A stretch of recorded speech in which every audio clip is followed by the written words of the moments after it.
I've been captured? I've been captured. Looking at Leon, who gave her a thumbs up and praised her for being so honest, the narration of non-existence, disguised as the multi-level marketing which was stunned for 7 or 8 seconds before coming to her senses and let out a scream, lunging forward, only to be punched in the forehead by Leon. Since you're here, let's serve the dishes first.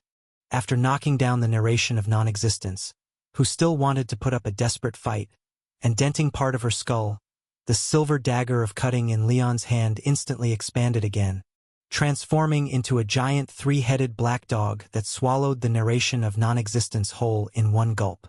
Unfortunately, though the guardian death dog sounds impressive, among the true gods it belongs to the weakest group. Its real power is merely to guard the gates of the realm of the dead, with soul devouring as an additional side effect. This third-rate power is barely usable against a true god of the same level, but it's lacking against a pillar god, even one with suppressed power at the Watcher's Palace. It's still something that the guardian death cannot digest. You can't kill me. To Leon's surprise, a booming voice echoed from inside the belly of the 3-headed black dog, formed from the silver dagger of cutting. Swallowed whole, the narration of non-existence surprisingly withstood the continuous erosion of the guardian death power, struggling to the edge of the 3-headed black dog's belly. She pushed out the silhouette of a humanoid figure, pressing against the dog's belly and yelling at Leon outside. The pillar god is undying. My truth is a part of the world's rules. As long as stories exist in this world, as long as there's one person to tell a story, you can never kill me. Food god. Mark my words. Even though you've won this time, you're still just a human. In 100 years, you'll die and become a nameless corpse at the foot of the cliff of doomsday. But I'm different from you. Even when your bones have rotted away, I'll exist forever. Even if I end up in your bureau's hands and get swallowed into the stomach god's prison by the cancer executive, there will surely be a day when I regain my freedom. Oh! Following the guiding principles of Emma's remnant scripture, Leon listened carefully to the whimpering of the defeated dog, searching inside for potentially useful information. After thinking for a few seconds, he curiously asked, "Then if I dig out the illusion can from the bureau, turning everyone in the world into idiots for 1 minute, making all stories disappear in that time, and prepare the corresponding abnormal items to tear you apart within that minute, can you still come back to life?" No, is that what I meant?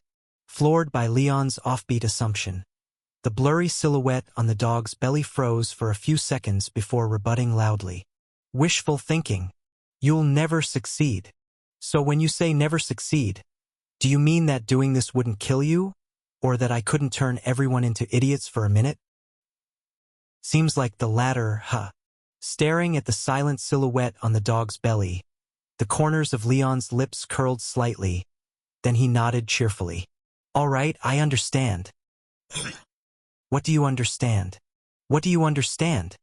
Feeling a shiver run down her spine from Leon's cryptic response, and for the first time sensing a threat from death, the narration of non-existence couldn't help but scream. Food god. You! I have other matters to attend to. Let's chat next time. Aiming at the blurry silhouette's forehead, Leon delivered a forceful kick through the dog's belly, kicking the narration of non-existence, along with her unfinished sentence, back inside. He then turned to the hesitant cat queen and explained with a smile. Don't worry, I'm just saying, I might not actually turn everyone into idiots. Even if I ended up doing it, I'd at least give you guys half a month's notice. So you really are considering trying it? Rendered a bit speechless by Leon's response, the cat queen remained silent for a while before deciding to skip this awkward topic, and with grateful eyes, she spoke. Leon, thank you. If it weren't for you this time, my mother and I might have. No rush for that. Waving his hand to indicate that there's no need to rush with the thanks, Leon looked around at the fallen bodies of the gods all over the place and the wooden stakes with a bullet hole at the top, and directly stated his request. Catherine, Your Majesty, I'm planning to take all the physical bodies of the true gods, the stakes they're bound to, as well as the platform and carpet soaked in divine blood under our feet, all of these back to the Bureau for Lord Taurus to forge into abnormal items. It's not that I'm stingy and unwilling to share, but I've also studied some secret techniques of Taurus and feel these items should form a complete set of abnormal items. Dividing them up would be a waste. So I hope to take them all to make the best use, and then compensate you in some other way. No, no. Hearing this, the Cat Queen shook her head somewhat helplessly and said, "The grand secret technique is enough to keep me busy for a lifetime. These things are of no use to me, and most of the work was done by you, so they rightfully should be your spoils of war. They belong to you." No, no, no. Achieving victory against the narration of non-existence wasn't just my effort alone. Your witch kingdom also put in a lot of work. Without your collective application of secret techniques, without our secret techniques, you still would have managed to wipe out all the true gods, just maybe not capture the narration of non-existence. Interrupting Leon, the Cat Queen refused again. Really, you saved my life this time, and the entire witch kingdom. No, let me finish first. Lightly placing a finger on Leon's lips, the Cat Queen said with sincerity, "Leon, my mother, and the entire witch kingdom owe you a great debt this time. These things are rightfully yours. There's really no need to share them with us." No need to say more. Just take them all. Once again cutting off Leon's attempt to speak, the Cat Queen declared, "Besides these things, if there's anything else you need, just tell me. Whatever the witch kingdom can offer, it's all yours." No, let me first. I'm serious. Looking at Leon, who seemed to have something else to say, the Cat Queen persisted stubbornly. "Although our acquaintance is short, we've been through life and death together as partners. If you need anything, just ask. If I can do it, I definitely won't refuse. Then, can you let me say a word?" Grabbing the Cat Queen's wrist and moving her hand away from his mouth, Leon pointed behind her, his mouth twitching as he reminded, "While we were being polite, your mother vanished." What?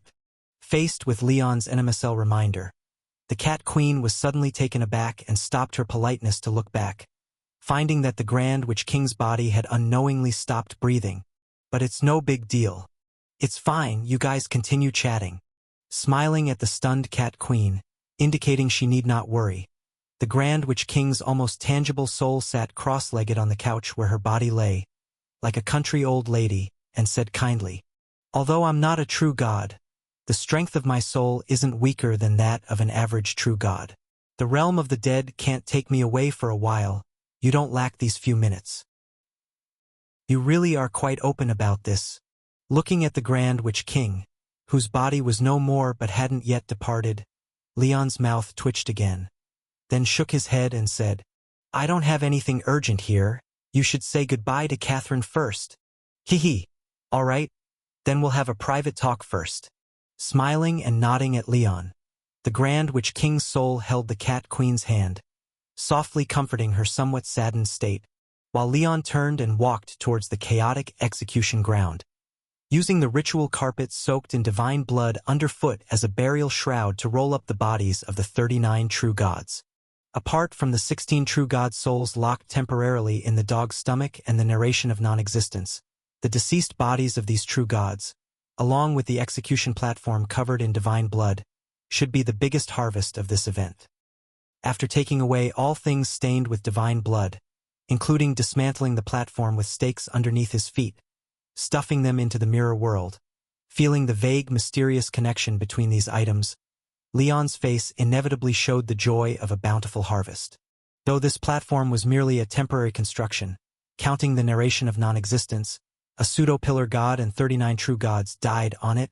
Even without forging, significant abnormal items will surely emerge from it. Moreover, besides the platform, carpet, execution stakes, and 39 godly corpses, the sniper rifle that shot through the brains of 39 true gods seemed to have gained substantial benefits. Although there's no hint when touched, it faintly exudes an ominous aura, as if soaked in blood, only 0.0 steps away from transforming into an abnormal item, and the effect is sure to be potent. Yes, it's all thanks to the narration of non-existence. wiping his nearly alive beloved gun, also stuffing it into the mirror world. Leon glanced at the 3 black dogs lying sideways on the ground with bloated bellies, revealing a rare admiration in his eyes. Not only was their insufficient delivery sent up, but also brought along most of the Slaughter King Association as a delivery. She truly was a rare good god, and aside from providing a heap of rare materials, the assistance from the narration of non-existence allowed Leon to activate an exceptionally outstanding new badge. With no harm to yourself, you've consecutively killed 39 true gods' bodies, creating a lopsided massacre, successfully activating the hidden gold badge, Slaughterer of Gods. Slaughterer of Gods. As the first human in history capable of batch-killing true gods like livestock, your terrifying deeds will definitely be recorded and eternally spread with human history. Wearable effect. Due to your extremely insane and frightening achievements, any true god facing you alone with a contamination value below 70 will feel immense fear. Their power will be eroded by the fear aura. The current erosion level is 39%. However, if multiple true gods are present simultaneously, this badge's fear effect would be distributed, currently capable of lowering each of up to 39 true gods' power by 1%. If simultaneously facing more than 39 true gods, this badge will not take effect. Progression path. None. Hidden trait does not require wearing each time you kill a true god while wearing this badge. The effectiveness is permanently increased by 1%, but once you continue killing up to 61 true gods, reaching a 100% erosion effect, this hidden trait cannot be activated again. Narration of non-existence. Good God. Looking at the blood-filled Slaughterer of Gods from the interface and the large number 39% of weakening, Leon's corner of mouth resembled an AK rifle hard to suppress.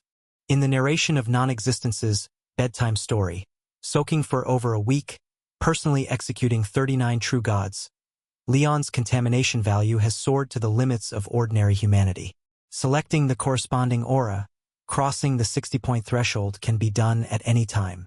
Now, even without using the badge, relying on his own abnormal items and a contamination value up to 59, as long as he's not foolish enough to step into other true gods' aura, he can already be invincible facing ordinary true gods. If the 40% weakening brought by Slaughterer of Gods and the special effects of other badges are counted, there shouldn't be many foes among true gods below the pseudo-pillar god, possibly even capable of challenging Zodiac Bureau's less competent director like Edward. Recalling Scorpio Bureau Director's capabilities, Leon regretfully sighed. Unfortunately, Edward isn't a true god. He can't benefit from Slaughterer of Gods' 39% weakening effect, and blessed by Star Palace he possesses pseudo-pillar god-level power. Otherwise, with his collection of badges, defeating Edward wouldn't be out of question. Yes, but that's only the case for now. Once choosing the main aura and pushing his contamination value above 60, little Edward is sure to be at his mercy. Woof! While Leon, by habit, used Scorpio Bureau Director as a benchmark to assess his current capability, a bark suddenly emerged from his cuff. Following the sound, he saw the puppy harrier shake its fluttering little blonde hair, then stuffed a constantly flashing small mirror into his hand. Leon. Looking at Leon on the other side of the celestial globe mirror, with relief, the red-haired director let out a long breath, then resumed his usual demeanor, smiling. I knew it. Someone as troublemaking as you certainly wouldn't get into any trouble. Director. If you speak like that, it's quite disheartening. Glancing at the not-so-well-colored red-haired director in the mirror, the richly rewarded Leon responded with a smile. I made a big contribution this time. If it's credited to our bureau, then our Virgo branch will definitely be first this year. It doesn't matter about being first. I just hope you can ease up a bit.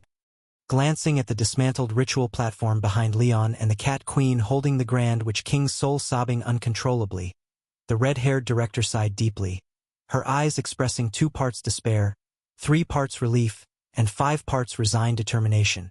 Tell me, what havoc did you wreak in the Witch Kingdom? Can it recover within 30 years? My dear chief, don't you have some major misunderstanding about me? Seeing the red-haired chief with a go-ahead, I can handle it, expression, Leon couldn't help but twitch the corner of his mouth, then sighed with some exasperation. The Witch Kingdom is doing fine. Chief, Why do you make it sound like I'm annihilating every place I visit? Humming noncommittally, the red-haired chief raised his hand and pointed behind Leon to the ruins. Isn't that the sacrificial altar for the Witch King's ceremony behind you?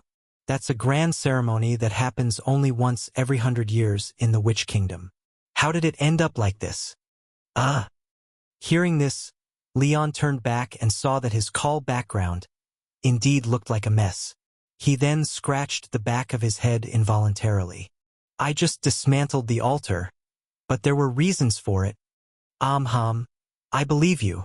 Sighing with little sincerity, the red-haired chief said, The great Witch King is gone, right?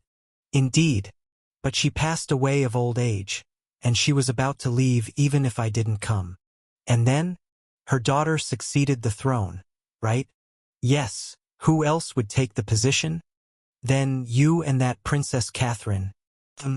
Queen Catherine, you seem to have a good relationship? And there are rumors spreading?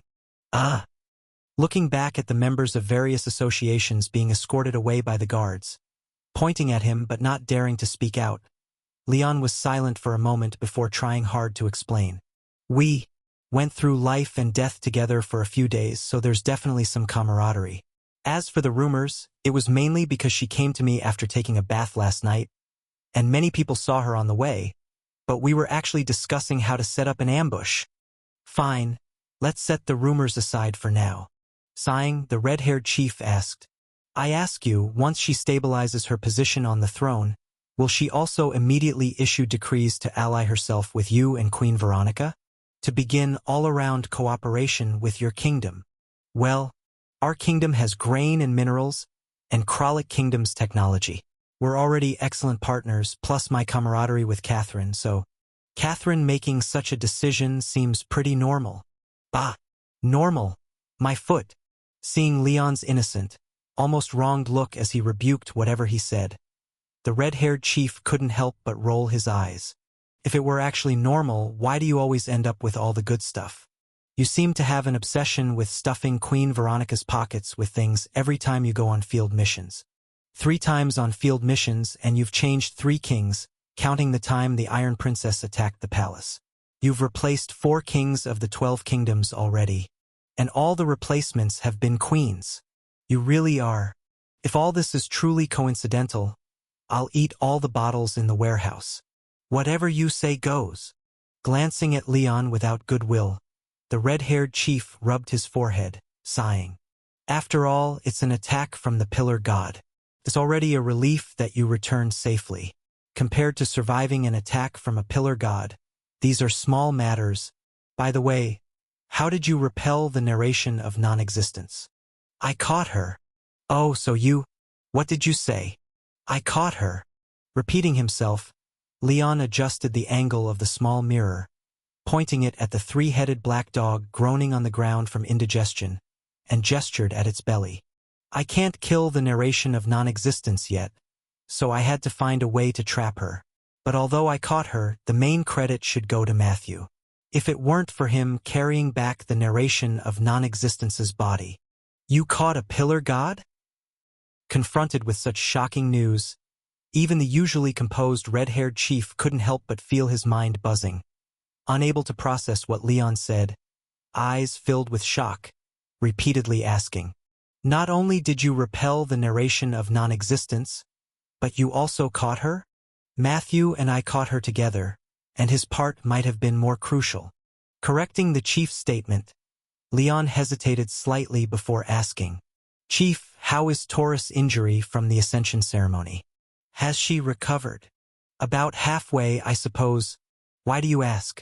Do you want her help in forging anomalous items? Yes. Leon nodded with a slightly hesitant expression. Besides the narration of non-existence, I've also acquired a lot of valuable materials this time, just that the quantity is a bit much. If I want them forged into a set, I'm worried Taurus can't endure the high-intensity use of the secret technique. Don't worry, it's not that serious. Shaking his head, the red-haired chief explained with a chuckle. Even though Taurus was seriously injured at the time, and her soul and body aren't fully synchronized, she's still a director. Even if you caught 7 or 8 true gods and sent them over, she'd handle it fine. But I caught nearly 40 true gods. She might not be able to withstand all that, right? What? To be exact, I killed the bodies of 39 true gods, but let the souls of 15 go, so it's 24 complete true gods and 15 bodies left after their manifestation. What? Also, there's a whole execution platform where 39 true gods died, 39 execution stakes soaked in divine blood, a sniper rifle that killed 39 true gods, and a ritual mat soaked in divine blood. These should be forged as a set. Can Taurus handle that? What? Ha! That's what you get for falsely accusing me. Seeing the wide-eyed chief in the mirror, too shocked for words beyond what? Leon, feeling secretly satisfied, raised an eyebrow in feigned innocence. Chief? Why are you keeping your mouth open? Is the temperature too high and you need to use your tongue to dissipate heat? Bah! You're the dog. Realizing the implication in Leon's words, the red-haired chief quickly closed his mouth, glaring at him without good humor. You scared me. Never joke about such things again.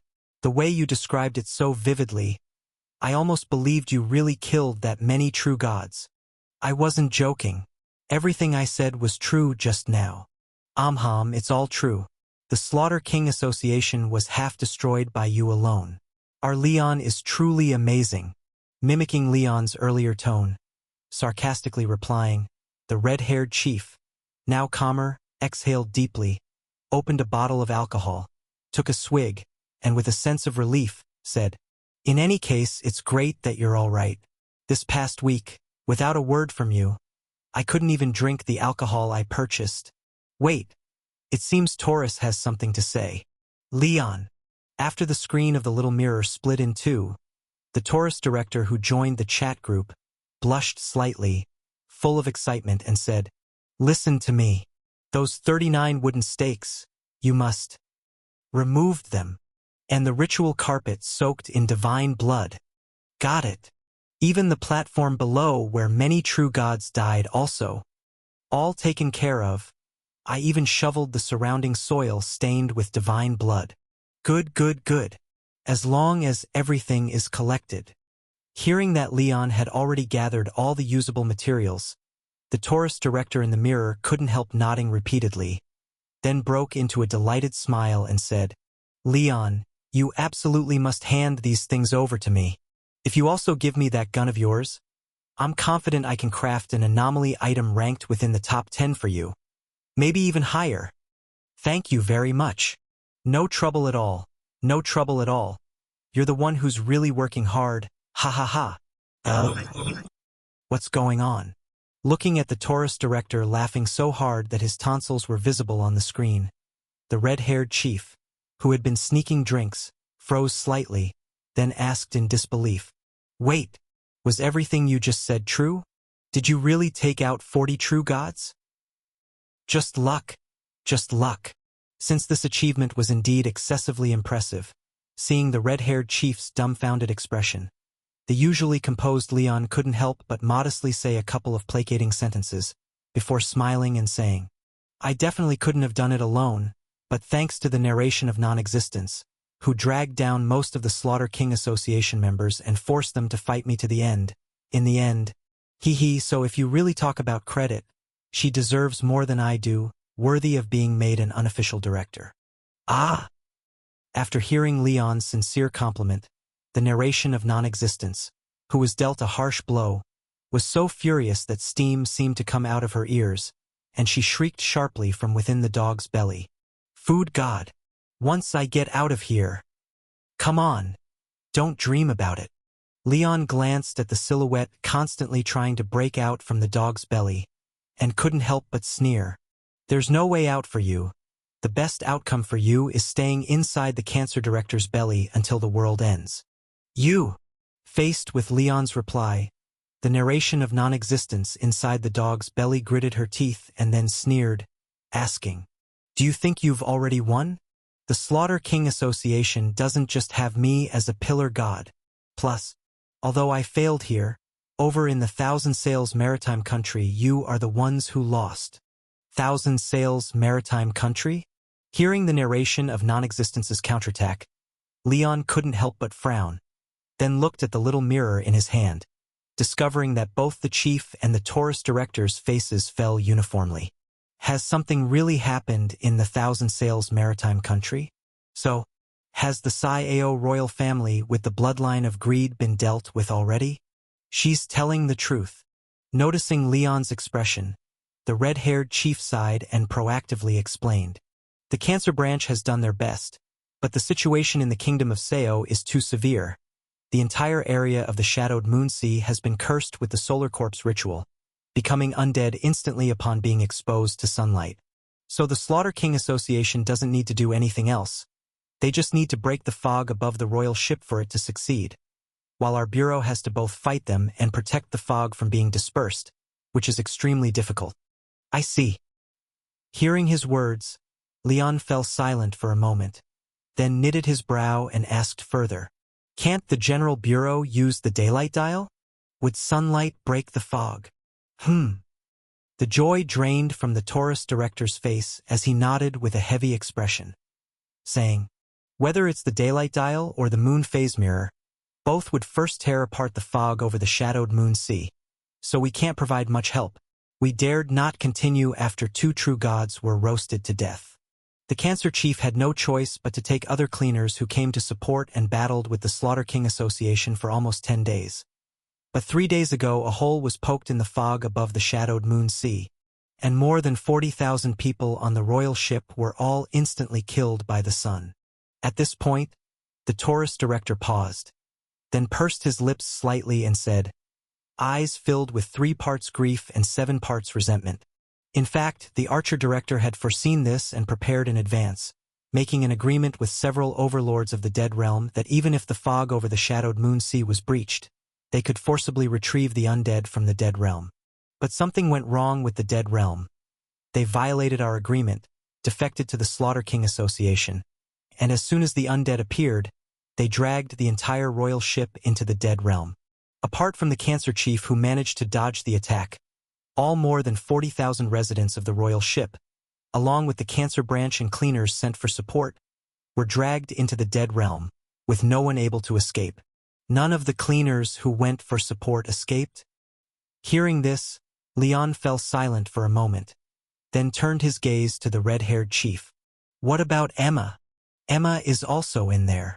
The red-haired chief closed his eyes briefly, looked a bit distressed as he took a sip of liquor, then slightly turned his head and said, once you step into the range of the Solar Corpse ritual, you get transformed into an undead who cannot see light, so all the cleaners sent for support were from the undead category, and naturally Emma was also included in the conscription. Sorry, Leon, it's not that the Taurus and I wanted to hide this from you, it's just we hadn't been able to reach you, and we haven't had a chance to tell you yet. Plus, the Bureau is still negotiating with the Dead Realm. We might still manage to leverage the agreement and get them back. Oh! After responding non-committally, Leon looked at the red-haired chief drinking heavily in front of the Taurus director, then frowned and pondered for a while, his eyes flickering with inquiry. Chief, the reason the Dead Realm turned on us is actually because of me, right? Is it because I consumed the guarding Death's dog and temporarily took its power, making them fear the Bureau would keep doing such things, so they turned to the Slaughter King Association? Or did they make demands to the Bureau hoping to have me surrendered, and were refused, therefore suddenly turning on us? Sigh. I knew I couldn't keep it from you. After helplessly downing a large mouthful of liquor, the red-haired chief nodded and said, the situation is indeed almost as you thought.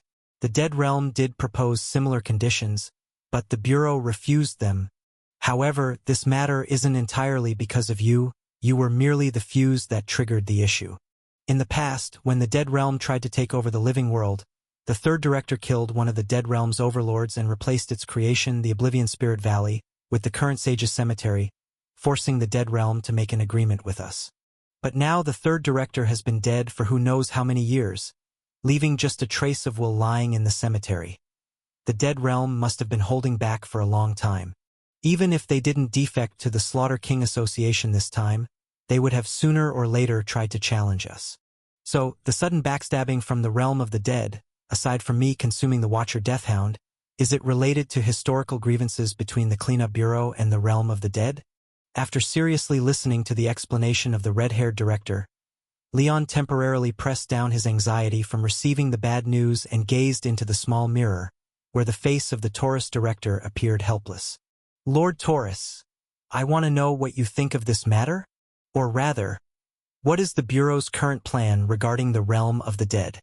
As for the Bureau, everyone still wants to try negotiating with them again. Seeing Leon's slightly dissatisfied expression in the mirror, the Taurus director, who had remained silent from the start, couldn't help but let out a bitter laugh, then replied.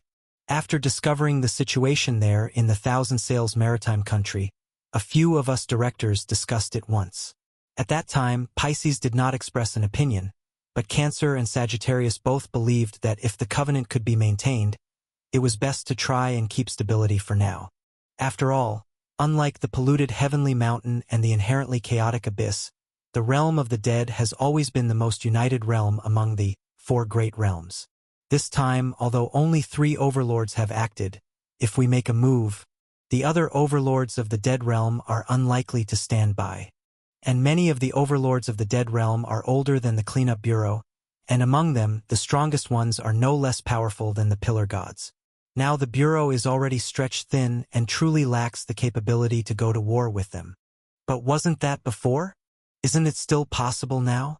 Upon hearing this, Leon raised his eyebrows slightly, then pointed to the 3-headed black dog lying on the ground beside him, squinting his eyes and said, "This time, besides capturing one of the Pillar Gods, I managed to take down a total of 39 true gods.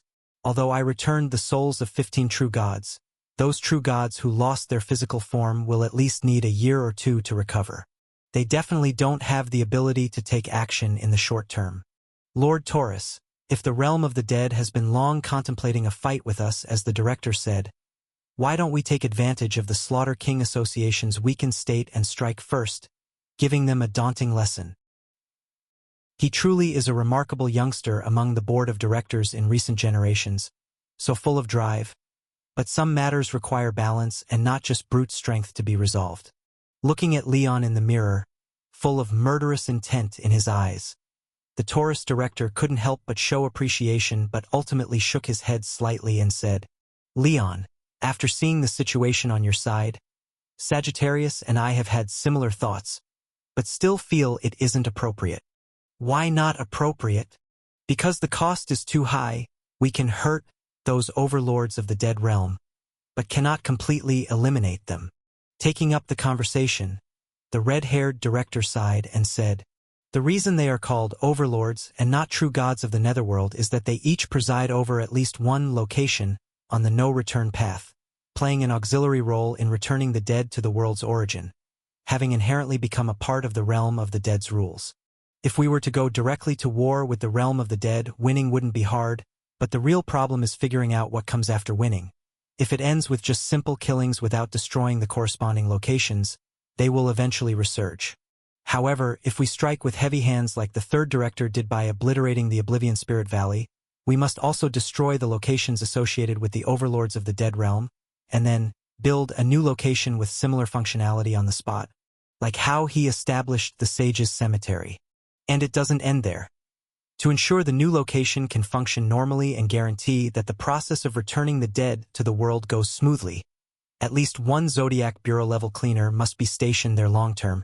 So winning wouldn't offer benefits and might even require more substantial manpower. "I see."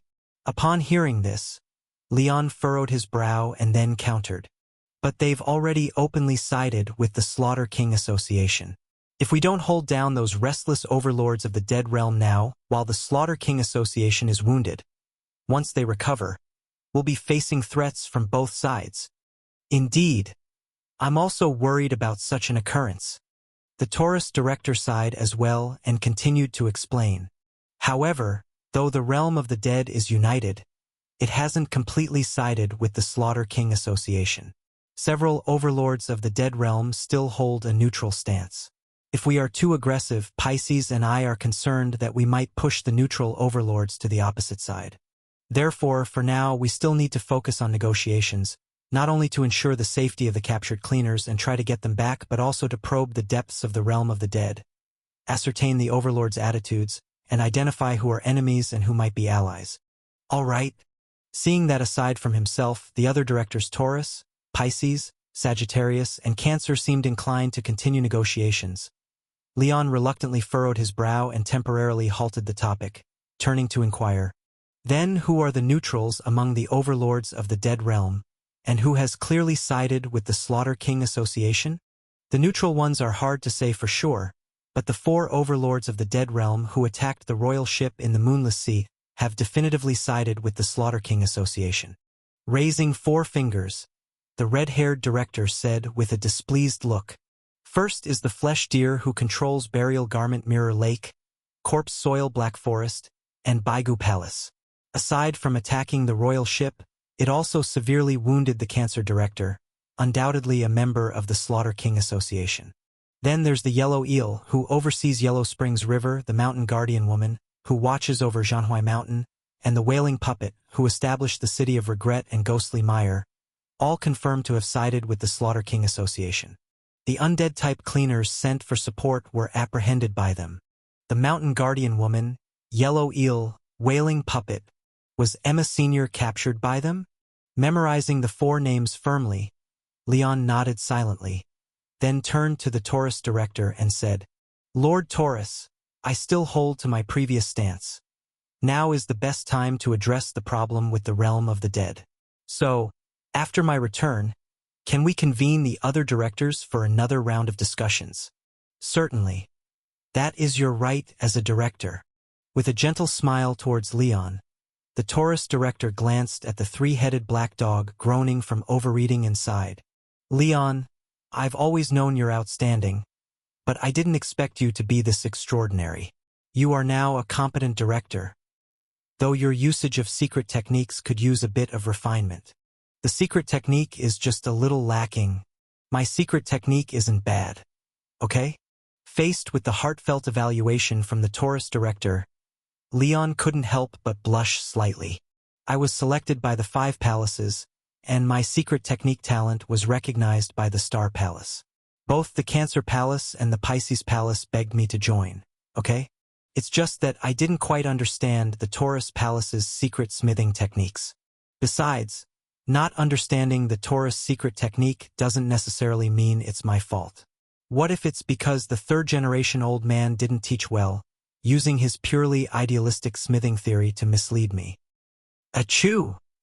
Accompanied by a deafening sneeze, the 38th gravehead from the left under the old locust tree on the east side of the Sage's Cemetery rose. Then a sound of wood breaking was heard, and a male leg covered in black hair kicked straight out of the grave mound. "Damn! Overdid it." Reaching up to pinch his nose bridge and blowing the dust and mold out of his nostrils, the square-headed old man pulled his foot out of his own coffin board, then climbed out of the grave mound while holding onto his own tombstone, looking at the tall elk standing on his gravehead with an annoyed expression. "Spit it out quickly. This damned old bastard." Seeing the 3rd-generation director who didn't even bother with pleasantries, the possessed doe couldn't help but fiercely scrape a hoof, gouging a crescent-shaped hoof mark into the hard bluestone floor of the Sage's Cemetery. Iron Badger. Though wishing nothing more than to kick the old man before her to death, remembering the devastatingly terrible news she'd heard from the magpie, the possessed doe ultimately held back her inner anger and spoke in as even a tone as possible. "This time, I'm not here to force you to fulfill your duties, but to discuss a deal with you." "Heh! What deal could I possibly make with you people?" The square-headed old man snorted in response, sitting back down on his own tombstone, crossing one leg over the other as he picked his nose, looking disdainful. "I'm just a lingering thought left by the 3rd-generation director of the Cleaner Bureau. My biggest reason for not dying yet is wanting to reach the pinnacle in Taurus secret techniques and become the most outstanding master of refining in history. And you little trash hiding in the shadows, besides offering a little bit for me to survive and research further, what else can you trade with me? Are you skilled in the Cleaner Bureau's Taurus secret techniques, with greater mastery than mine, and can teach me how to smith anomalies?" Or can you kill 10 or 8 true gods from the Slaughter King Association and provide them as practice materials for me? This damned old dog. Facing the square-headed old man's blatant insults, looking at his expression as if he'd stepped in dog poop, the possessed doe's already thin patience was immediately inflamed almost to breaking point. After taking several deep breaths and smashing several cemetery stone tiles underfoot, the possessed doe, surrounded by thick fog, snorted out 2 streams of hot steam from her nostrils and gritted her teeth. We've always known what you want, so naturally, we came this time with an offer you can't refuse. Do you want to become a true god? Hearing the possessed doe's proposal, the third-generation director sitting on the tombstone was momentarily stunned, pulling his finger from his nose and asking in surprise, "You're willing to let me enter the source god platform? To inscribe a divinity there and become a true god?" "Yes." The tall doe in the pale fog nodded, her voice cold as she replied, "Besides becoming a true god and no longer needing to rely on our power to survive, we can also vacate the current position of god of forging, help you master the powers of forging and refining, and further enhance your secret techniques." Become a true god? Is this stupid buck crazy? The square-headed old man was silent for a while, then flicked away the moldy snot in his hand and squinted, asking, "If I remember correctly, the current god of forging should be an official member of your Slaughter King Association? Can he agree to this condition you proposed?" The possessed doe became silent for a moment, then tilted her head slightly and replied, "You don't have to worry about that. Whether he agrees or not, we can ensure you become the new god of forging." Something's fishy. Peering through the hazy white mist, observing the possessed doe's slightly odd expression, the third-generation director mused for a moment, then smiled maliciously. "Did the god of forging break with you all?" "No." "Then did the cleaner bureau capture him?" "Seems like he's captured." Seeing the silent, expressionless possessed doe, the square-headed old man couldn't help but chuckle, inwardly giving a thumbs up to this generation of younger cleaners. Not bad. The god of refining holds 6 or 7 powers, ranking among the strongest of the non-pillar gods, and with all sorts of chaotic divine creations, killing him is as challenging as dealing with a pillar god. I thought that after the 6th generation, most of the cleaners were rendered useless by the Watcher's Palace. Unable to accomplish much once they left the Star Palace's blessing and Watcher's Palace's constraint. Didn't expect a few capable ones emerged. Okay, I admit your offer is quite interesting.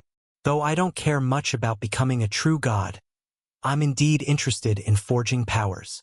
Admitting his genuine interest, the now pleased third-generation director began bouncing his crossed leg, smilingly nodding toward the possessed doe's chin. "Tell me, what exactly do you want me to do to merit such a good offer?" "We want the food god, that cleaner named Leon. We want you to help us ambush and eliminate him." "Eliminate who? That smithing genius?" Hearing Leon's name, the third-generation director's smile faltered slightly, recalling his entangled master-student relationship with him. "What did he do to you all?" Living mostly in his own grave mound and rarely venturing out, the third-generation director was unaware of the infamous food god's reputation. Hearing the Slaughter King Association willing to go to such lengths to eliminate Leon, he couldn't help but ask curiously, "Did he expose your plans? Or capture your members? Wasn't the god of forging caught by him?" Could it be all of them? Did he do all 3 things? Even more than that. Iron Badger. Seeing the old man's bleary eyes light up like he had heard a juicy piece of gossip, the intolerant possessed doe finally shouted angrily, "I don't have time to chit-chat with you. Will you agree or not? Look at you. Why are you in such a hurry?" Seeing the menacing, obviously triggered possessed doe before him, the typically very bored third-generation old man, having found some amusement, couldn't help but bounce his crossed leg, chuckling as he teased, "I need to understand the situation first, to know what exactly's going on before deciding whether to agree or not. Besides, it's strange you all came to me. That kid merely visited my place briefly, nothing to do with me. Even if I set an ambush, he wouldn't necessarily walk into it. Heh. Stop pretending. Hearing the third-generation director's words, the possessed doe couldn't help but sneer, her expression shadowy as she shouted angrily. I've already found out from the Cleaner Bureau that you're Leon's teacher, and his abnormal forging secret technique was taught by you. The fact that the food god is who he is today is definitely inseparable from you, this bastard. Why are you lying down? Iron Badger? Wake up. Why is your obsession dissipating? You get up, hey! So close. My obsession was almost shattered. After being repeatedly pummeled and prodded by the incarnated hind deer, leaving over a dozen hoof prints on my body, the third-generation director, whose obsession was nearly collapsing, managed to barely recover, sitting on his own grave and gasping for breath in fright. The primary reason I can let my will and memory transcend death, continuing to live till now, is my obsession with becoming the greatest forge master in history. And once the master-apprentice relationship with that creature is exposed, with its blasphemous smithing abilities, my reputation will inevitably be ruined. The thousands of years of goodwill accumulated will be lost overnight, and I will be recorded in history as the shame of forging, under the contemptuous gaze of all forge masters. How is that different from being dead? Moreover, what's more damning is that the mind-thought school of smithing I created, although it hasn't become a must-learn school of Taurus secret techniques due to the scarcity of learnable individuals, its effectiveness and theory are still acknowledged.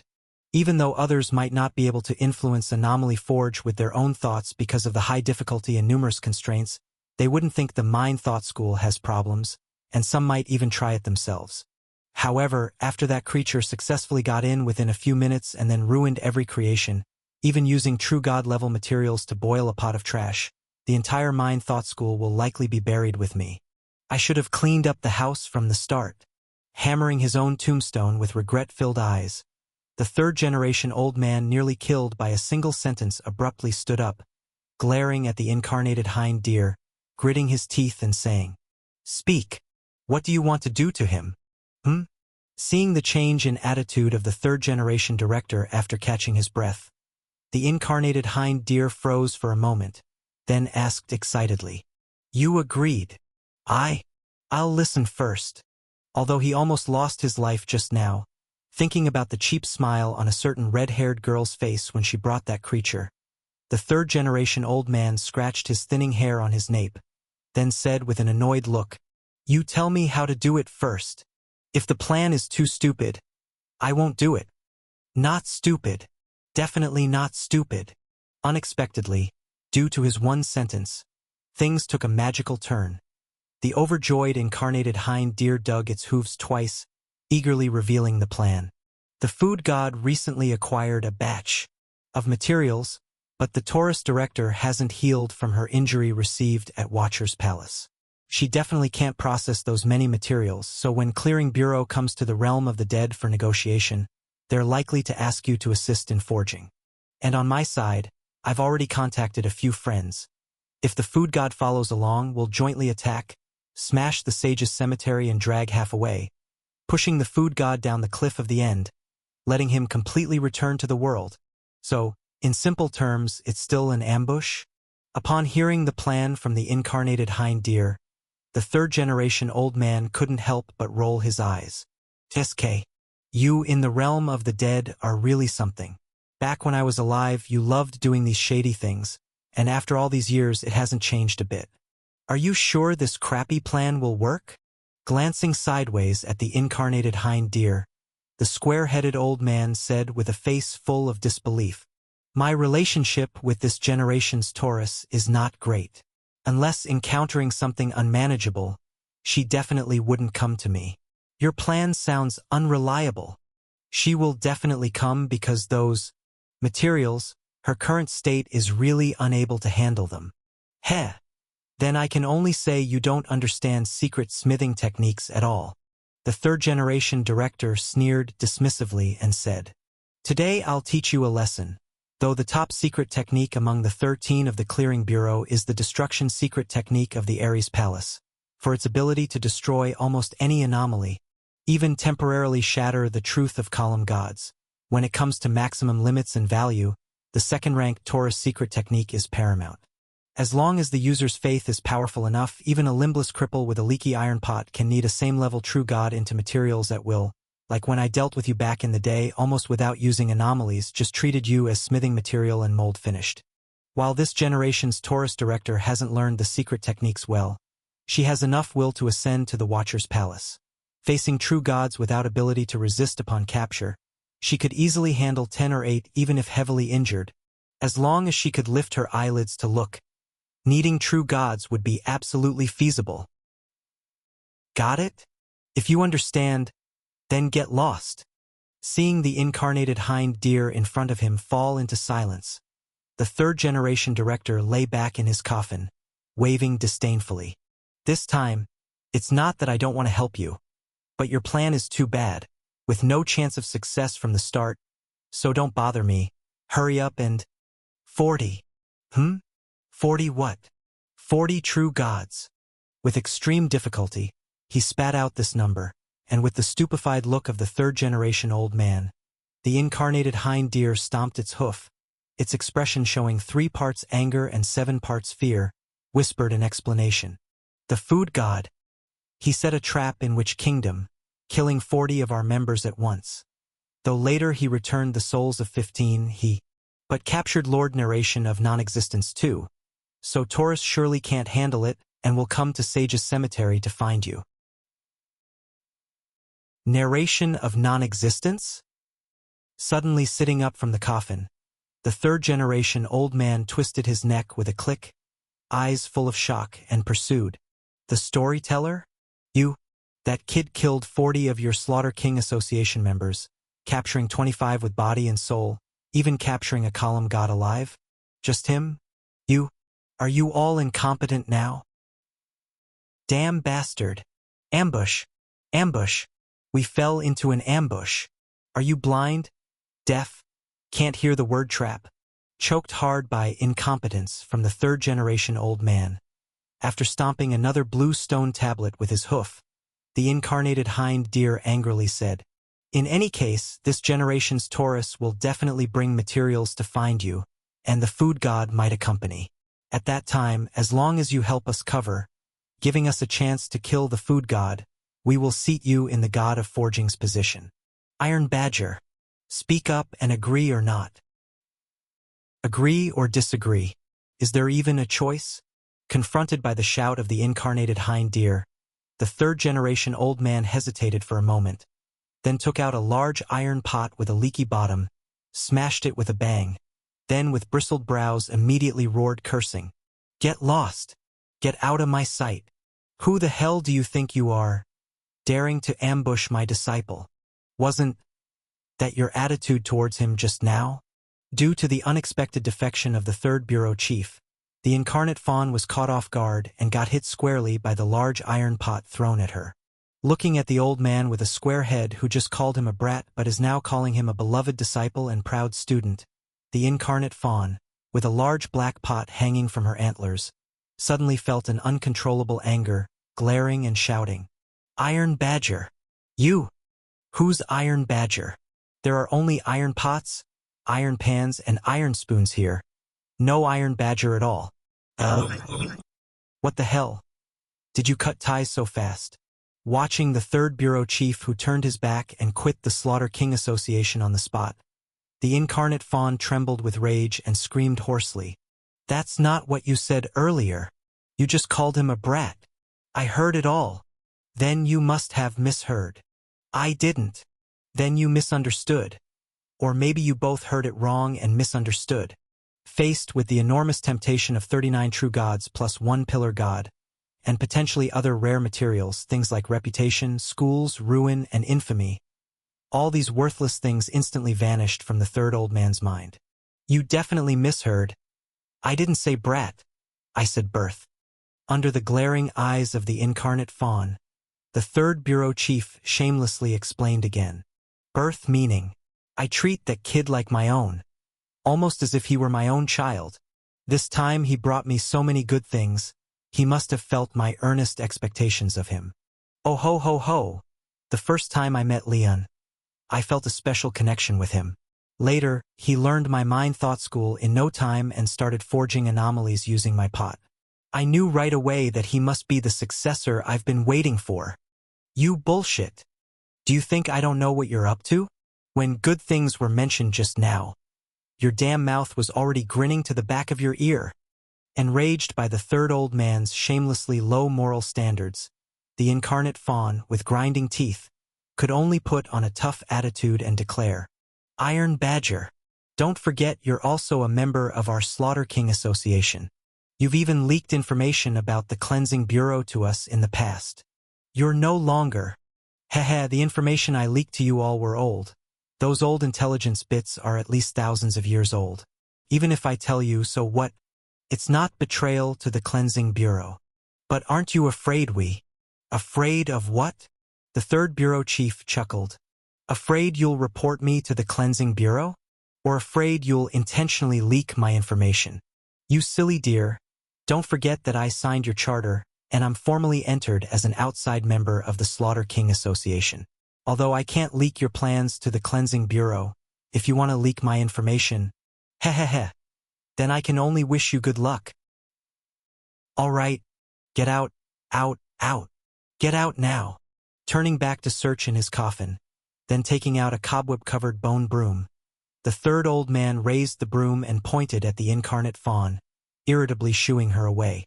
Don't step around with those hooves, you'll ruin my bricks, and what if my disciple trips when he comes? That kid rarely comes back, and I need to tidy up well, so don't delay my cleaning here. Get out. Understand? Awa. How did it go? Seeing the apparition of a moose appear beside the skeletal long table, a true god wearing an iguana mask quickly stood up, eyes full of anticipation, and asked, What did Iron Badger say? Did he agree to help us ambush the food god? Seeing the hope in the iguana's eyes, the incarnate fawn wearing a moose mask couldn't help but twitch her mouth, and her expression turned rather awkward. Help us ambush the food god? As I was being driven away, that old dog was already holding a broom, cleaning around, ready to warmly welcome his beloved pet. Looking at the moose's expression, it's obvious it didn't work out. After getting the answer from the incarnate fawn's silence, the members of the Slaughter King Association couldn't help but look at each other in dismay. The atmosphere, which had become a bit heated because of the presence of the incarnate fawn, suddenly cooled down immediately. I already said he wouldn't agree. A woman wearing a seagull mask banged on the skeletal long table, saying angrily, Although Iron Badger has nominally joined us, he doesn't even count as having exchanged interests with us. If it comes to something big, he will definitely still side with the Cleansing Bureau. But isn't this somewhat of a chance? If we don't ambush in the realm of the dead, are we to keep forcing our way into the Watcher's Palace? Forcing our way in is better than this. What if Iron Badger, risking getting killed by the charter, still decides to inform the Cleansing Bureau? Impossible. Not only is he afraid of death, but the charter's binding would kill him before he even tried. All right, stop arguing. After interrupting the argument among the members of the Slaughter King Association, the white snake sitting at the first seat on the left side of the long table rubbed his temples, saying a bit powerlessly, Since the third bureau chief of the Cleansing Bureau didn't agree without his cover, it's very hard for us to kill the food god under the protection of not just one director. So this ambush plan is cancelled. White Snake, should we really not give it another try? Upon hearing this, the incarnate fawn couldn't help but speak. Counting me, for overlords of the dead realm have already clearly sided with us, and 7 remain with ambiguous attitudes, with the intention to ally with us. If we could pull them all in. Forget it, we can't pull them in. Lowering his head without speaking, the newly promoted deputy president, who had taken White Snake's place in the main seat, placed his hands in his sleeves, leaned against the chair and replied slowly. Originally, we had the upper hand, and it looked like we could break into the Watcher's Palace. So the dead realm didn't mind sharing the spoils. Now, with us being wiped out more than in the 20, of course, the dead realm will start hesitating again. So don't try to stir up trouble. Rather than going out to be slaughtered like dogs, Why not stay with me, waiting for the food god to die out naturally? Anyway, it's just over 100 years, we can afford to wait. White Snake, what do you think? I, gazing into Crow's slightly smug eyes, benefiting from disaster avoidance to escape the Witch Kingdom. The White Snake couldn't help but close his eyes, then turned his head slightly, helplessly saying, I agree to wait too, although not necessarily until the food god dies a natural death.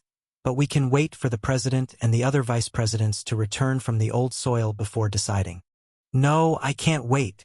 Hearing this, the incarnate fawn anxiously exclaimed, I've been in contact with other overlords of the dead realm, and barely resolved the Kingdom of Sao issue, but now the Cleansing Bureau must have their eyes on me. Then just run. I can run, but can my Baigu Palace and Corpse Soil Black Forest run? Faced with Crow's pure, cheeky suggestion, the incarnate fawn couldn't help but angrily retort. We overlords of the dead realm are bound to the dead realm. If I really ran away, I would lose my position. But you have to choose between having no position and having no life. Crow? What do you mean by that? What I mean is, activating his disaster avoidance power and feeling the overwhelming misfortune on the incarnate fawn. Far more intense than the narrative of non-existence back then. Crow couldn't help but look sympathetically, patting the incarnate fawn's back, giving his advice with pity-filled eyes. Honestly, compared to what you might face in the future, my personal suggestion is that you might as well surrender directly to the Cleansing Bureau. You want me to go surrender to the Cleaning Bureau? Damn it! Do you know what you're saying? Enraged by the attitude of the newly appointed vice president of the Slaughter King Association, the corporeal doe suddenly shook off his arm and angrily questioned. So what do you mean? Are you planning to abandon the plan completely and not deal with it at all? It's not about not dealing with it. It's about being unable to handle it. Having narrowly escaped death several times, Thrush's temperance ability had improved significantly. Even after being shaken off, he wasn't angry, but pointed to the empty seats at the long table calmly, explaining, Look at how many seats are empty, and even among those who came, how many have lost their bodies and only have their souls remaining. With the state of the council now, how can we fight the realm of the dead and the Cleaning Bureau? And then there's the food god, including myself and the White Snake. A total of 3 pillar god-level members and 39 true god-level members were dispatched to deal with the food god. How many of those who went are left now? That was because of an ambush. The corporeal doe couldn't help but angrily reply, The food god hasn't even reached the true god level. He's not as strong as you say. If it weren't for the double suppression of the Watcher's Palace and the bedtime story, 40 true gods alone would have been enough to bury him. Haha, that's what the Snow Wolf and Scions of the Earth thought when dealing with him in the Northern Kingdom. Watching the stubborn corporeal doe, Thrush couldn't help but sneer, curling his lips with disdain. The Scions of the Earth, though limited in ability, included both true god and even pillar god-level beings. What happened afterward? The Snow Wolf was devoured alive in front of me, and the Scions of the Earth were crushed lifeless, only surviving by surrendering their entire tribe to the Cleaning Bureau. So, although it seems that the Witch Kingdom lost this time due to the bedtime story, if it hadn't been suppressing the food god, allowing him to unleash his full power, don't you think we might have died even faster? Alright, we'll end here for today.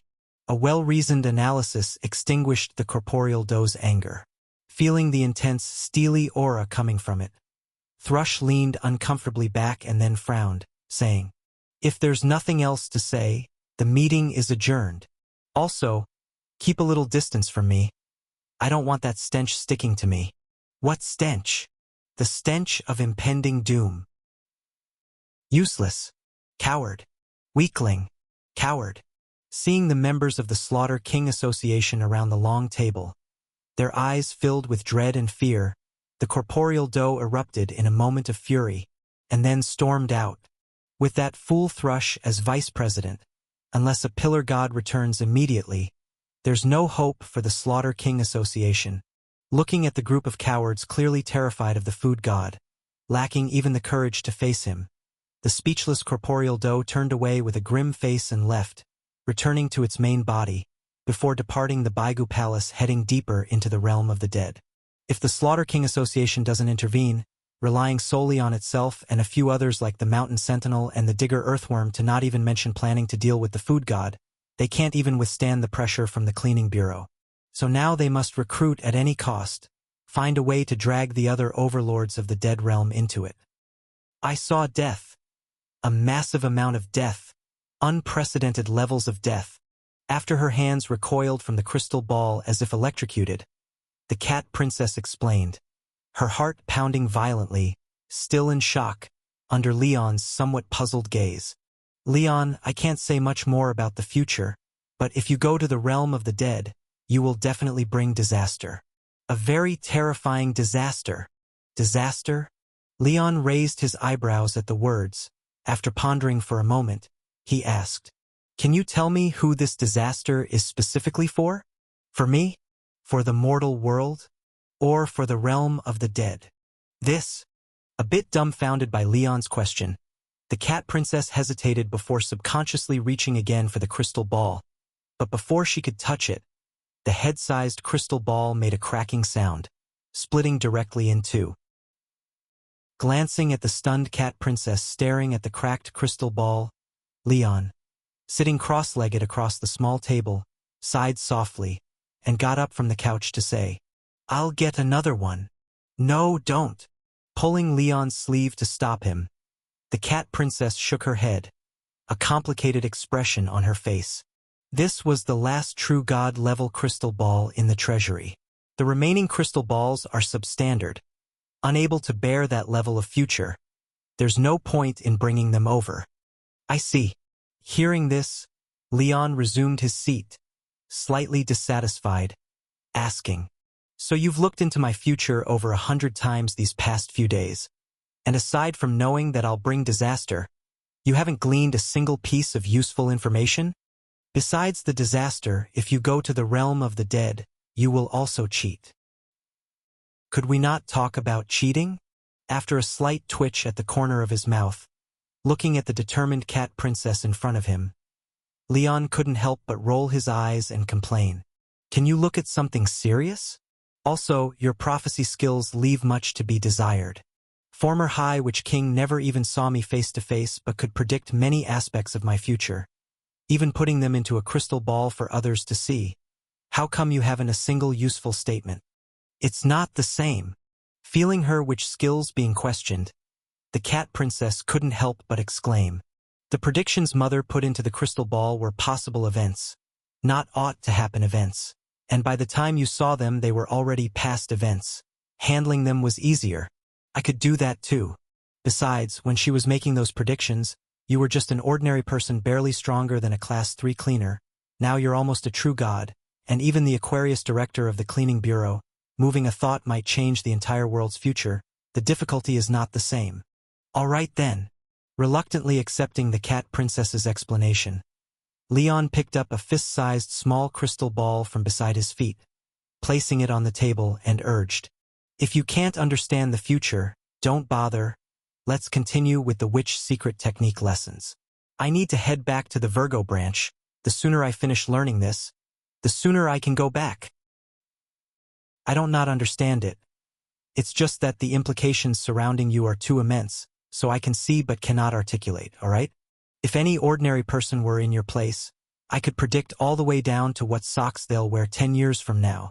Rolling her eyes at Leon helplessly, the Cat Princess placed her hand over Leon's, listlessly sighing and saying, "Focus your attention, follow my lead, channel your will into the crystal ball before you, and imagine it as your third eye."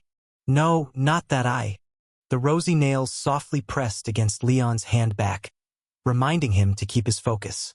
The Cat Queen continued teaching, somewhat exasperated. "Feel the crystal ball in your hand. It's a mineral that grows only a few centimeters or even millimeters in diameter each year, requiring at least millions of years to form, and it almost doesn't react with anything. As long as it doesn't shatter, it can last indefinitely. Such things from a past immeasurably long and a future just as endless naturally form the best carriers of time's secret technique. I know what you want to say, stones are the same, but they're not transparent like crystals, so they can't be used as your eyes. Don't drift off. Focus. Imitating the manner her mother had once taught her, and blocking Leon's questions before he could speak, the Cat Queen, holding Leon's hand back, spoke softly in a slightly drifting tone. Very good, you're slowly understanding this crystal, and have felt the unique rhythm of time within its existence. Now, adjust your rhythm so that your being aligns with the crystal. Align with the crystal, not with me. She nudged her head forward, repelling Leon, who subconsciously leaned towards her, and ended up aligning their foreheads. In a soft, distant tone, she guided, once your rhythm and the crystal's rhythm unite completely, you'll find that time isn't entirely untouchable. Though you belong to the present, you have possessed the past and will inevitably exist in the future. Good. Learn to detach yourself from the present. Let your consciousness advance towards the future along the crystal's rhythm, but a step faster than its rhythm. Yes, just like that. Under her earnest guidance, Leon's body appeared slightly with a shadow, and his consciousness advanced half a second into the future, making the Cat Queen's eyes flash with surprise. He actually learned it. When he had told her before wanting to learn witchcraft secret techniques, she felt he was daydreaming. Someone with neither time talent nor royal blood couldn't possibly learn the witch line's secret technique. Not even that freckled prince had a bigger chance of learning it than Leon. But unexpectedly, he picked it up so quickly. In just over 2 days, he successfully learned the basics. This learning speed and adaptability feel no worse than her own past. Sustaining the detached state from the now for a while, and increasing the time difference from half a second to a full second, Leon's consciousness slightly scrambled. The hazy light around him then reintegrated with his current body, breaking free from the witch secret technique state. He shook his head subconsciously, withdrawing from the strange feeling of progressing simultaneously along 2 different timelines, and looking at the smiling Cat Queen before him. Leon, somewhat dazed, said, "Does this mean I've learned it?" "Yes, you've officially begun." Looking at the exceptionally talented Leon before her, the Cat Queen smiled brightly and said approvingly, "Your talent isn't much worse than mine. It feels like it won't take long before you truly master the witch secret technique. Only mastering it isn't enough." Raising his hand to open the badge panel, glancing at the requirements for advancing the half-witch blood to gold level, Leon couldn't help but ask, "If I want to master the witch secret technique to proficiency, or even reach the general great witch level, approximately how long would it take?" "That would take a very long time." The Cat Queen thought for a moment, then replied, "From initial learning to skilled handling, it is still considered an apprenticeship in secret techniques. Once you can freely apply and initially understand the essence of the mystical powers within, that's the level of witch. And great witch is my level before receiving the royal heart, requiring not only a thorough understanding of the essence of royal secret techniques, but also the ability to modify the techniques to create a unique one suited just for you." Learning to the great witch level, is that difficult? Can my badge ever advance? After hearing the Cat Queen's explanation, Leon spoke with a slight headache. "Does it mean I have to study until I'm over 100? Like you?" "Bah! Who's over 100? Facing Leon's question, the Cat Queen couldn't help but get angry, her eyebrows shooting up. "Who told you I was over 100? I'm only 27 this year. I'm not that old. I'm basically as young as you. I'm 17. "Well, there's not much difference."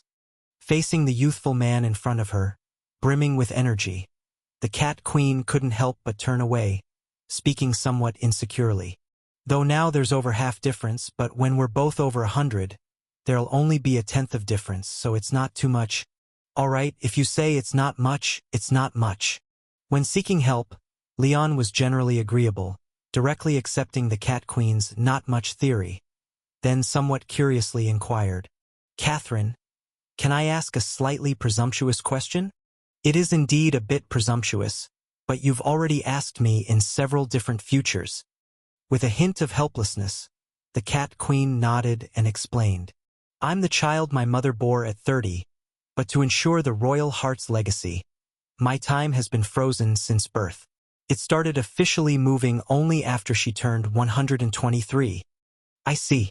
After hearing the Cat Queen's explanation, his curiosity satisfied, Leon nodded knowingly, then hesitantly said, "Could you? What do you want to do?" Seemingly seeing something in the future, the Cat Queen leaned back sharply, then crossed her arms protectively over her chest, shaking her head in horror. "No, I won't say anything about being conquered by you, pervert. Irredeemable dead pervert. You really have that kind of thought about me." "Honestly, it's not that I have thoughts about you, but the badge's advancement is in such a bind." Glancing at the half-witch blood advancement route, Leon blinked helplessly, then tried to explain his motivations. To advance the half-witch blood to gold level, one must either master all 18 royal secret techniques to the Great Witch level, or completely conquer the last Witch King's bloodline. Currently, he has dealt with the other 17 great societies, only missing the Witch secret technique to complete the advancement. Plus, with the upcoming disaster of the Realm of the Dead, having an extra hidden golden badge might change the situation completely, so there's really no reason not to try the badge advancement. After psyching himself up and finding reason to pursue the badge advancement, under the Cat Queen's fearful gaze, Leon directly sprang up. "Then I'm afraid I have no choice. Relying on your robust physique and ruthless methods, you successfully defeated the current Great Witch King of the Witch Kingdom, forcibly making them submit to you, conquering the owner of the witch blood. Since the Yarnball Association where you belong has already successfully annexed the remaining 17 large associations of the Witch Kingdom, you have completed the conquest of the entire bloodline of the Witch King Enrin. Your silver-level badge Half-Witch Blood has successfully advanced to the gold-level hidden badge King's Blood Great Witch. King's Blood Great Witch, due to the curse from the Grand Court, the last Witch King Enrin was never able to produce their own bloodline. Therefore, they entrusted the hope of inheriting the witch to humans with the bloodline of the Grand Court.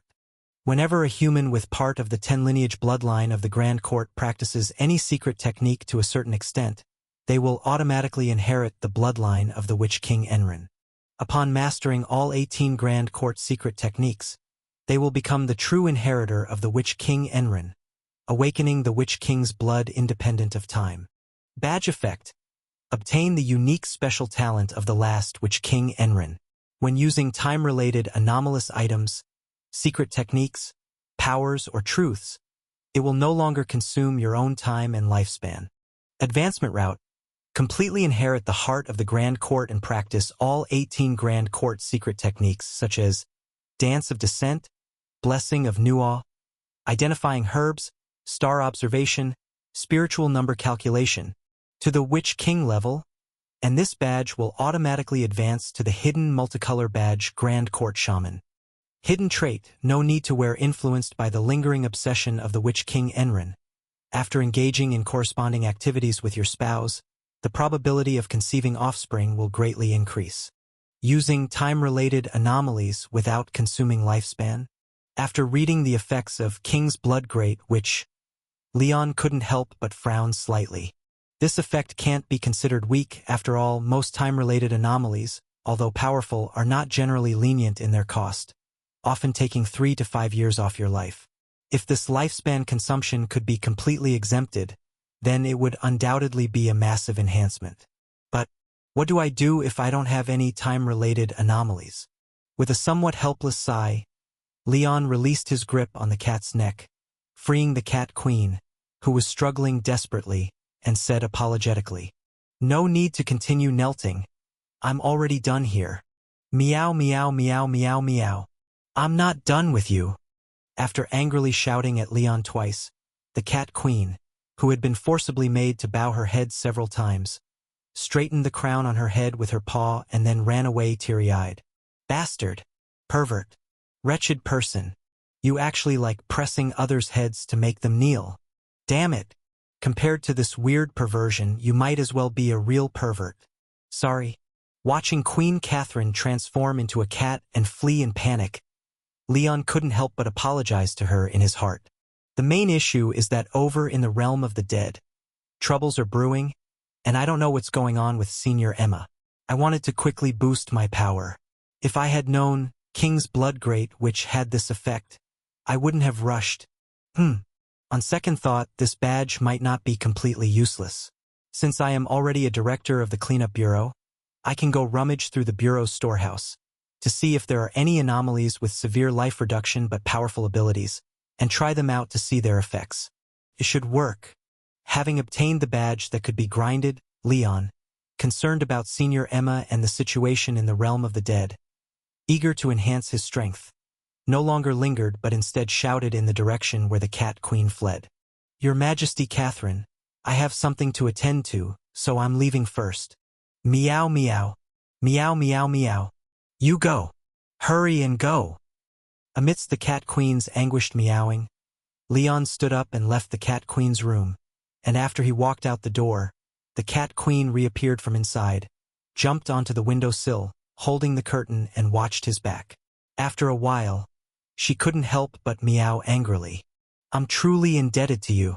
Glaring at Leon's retreating figure indignantly, the Cat Queen slightly closed her eyes, placing her paw on her heart. At the same time, Leon, who had reached the corner, suddenly paused slightly and then looked with astonishment at the indistinct world ahead. The contemporary Great Witch King of the Witch Kingdom used the heart of the Grand Court to bestow upon you a unique special blessing, granting you the perpetual special state Pulse of Time and awakening the corresponding level-less special badge.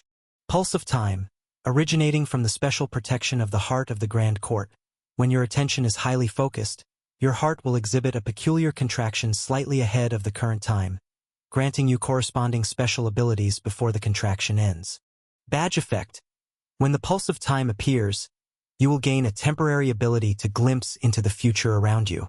The specific duration of the glimpse depends on your proficiency in which secret techniques, and it can still function normally when there are targets with contamination value higher than 70 points around you. The current glimpse duration is 2 to 3 seconds. Advancement Route. None. Hidden Trait. As long as the current Great Witch King of the Witch Kingdom remains alive, this badge can be effective without being worn. This is Catherine's blessing? Reaching out to press on his heart, feeling the two different rhythms of his heartbeat, Leon couldn't help but glance back. But he didn't see the shadow of the Cat Queen, only the slightly swaying white curtain by the window. She's actually getting shy. Watching the Cat Queen hide her entire body below the windowsill, trying hard to avoid his gaze but inadvertently revealing her ears, Leon couldn't help but chuckle. He waved at those twitching little ears. Thanks, I've got the gift. Even people with sensitive skin can use it, and I'll give you a good review. What's this? Just as Leon turned around to leave, the world in his eyes, maintained in double vision mode, suddenly brightened. A blazing white light abruptly shone down from the sky, striking the spot he was about to walk to in 2 seconds. Although there was no sense of danger in that light, Leon, out of caution, promptly stopped in his tracks, avoiding the white beam now projecting from the sky. The coverage area of the white beam wasn't large, only about 2 meters in diameter. Thanks to Leon's timely stop, the white beam missed him, hitting the ground in front of him instead, causing 2 stone tiles over an inch thick to vanish without a trace. It felt like some kind of teleportation or summoning ability. Looking at the 2 tiles that suddenly disappeared before him, a cautious look appeared in Leon's eyes. The white beam, having missed its mark, seemingly was not discouraged, reappearing a few seconds later in the future vision of Time's quiver. Someone wants to take me away? Realizing the strange white light's intent, Leon immediately retreated 2 steps, stepping into a small puddle that hadn't evaporated, and quickly shifted positions through the mirror world, moving to another mirror surface dozens of meters away. Seemingly angered by missing again, the frequency and speed of the descending white light abruptly soared, chasing him all the way from the inner court of the Grand Sorcery Courtyard, through several streets. Wherever he went, it followed. However, the protection of the Cat Queen was truly powerful. Although the lead time given was less than 3 seconds, it was continuously effective. The relentlessly pursuing white light projected 70 to 80 times in a minute, but besides snatching a pile of random junk, it failed to even touch the corner of Leon's clothes. After a while of futile pursuit, the strange white light finally gave up, instead dropping a thicker, broader white beam, returning all the previously snatched items, before falling silent. A moment later, a young barking noise echoed in the mirror world.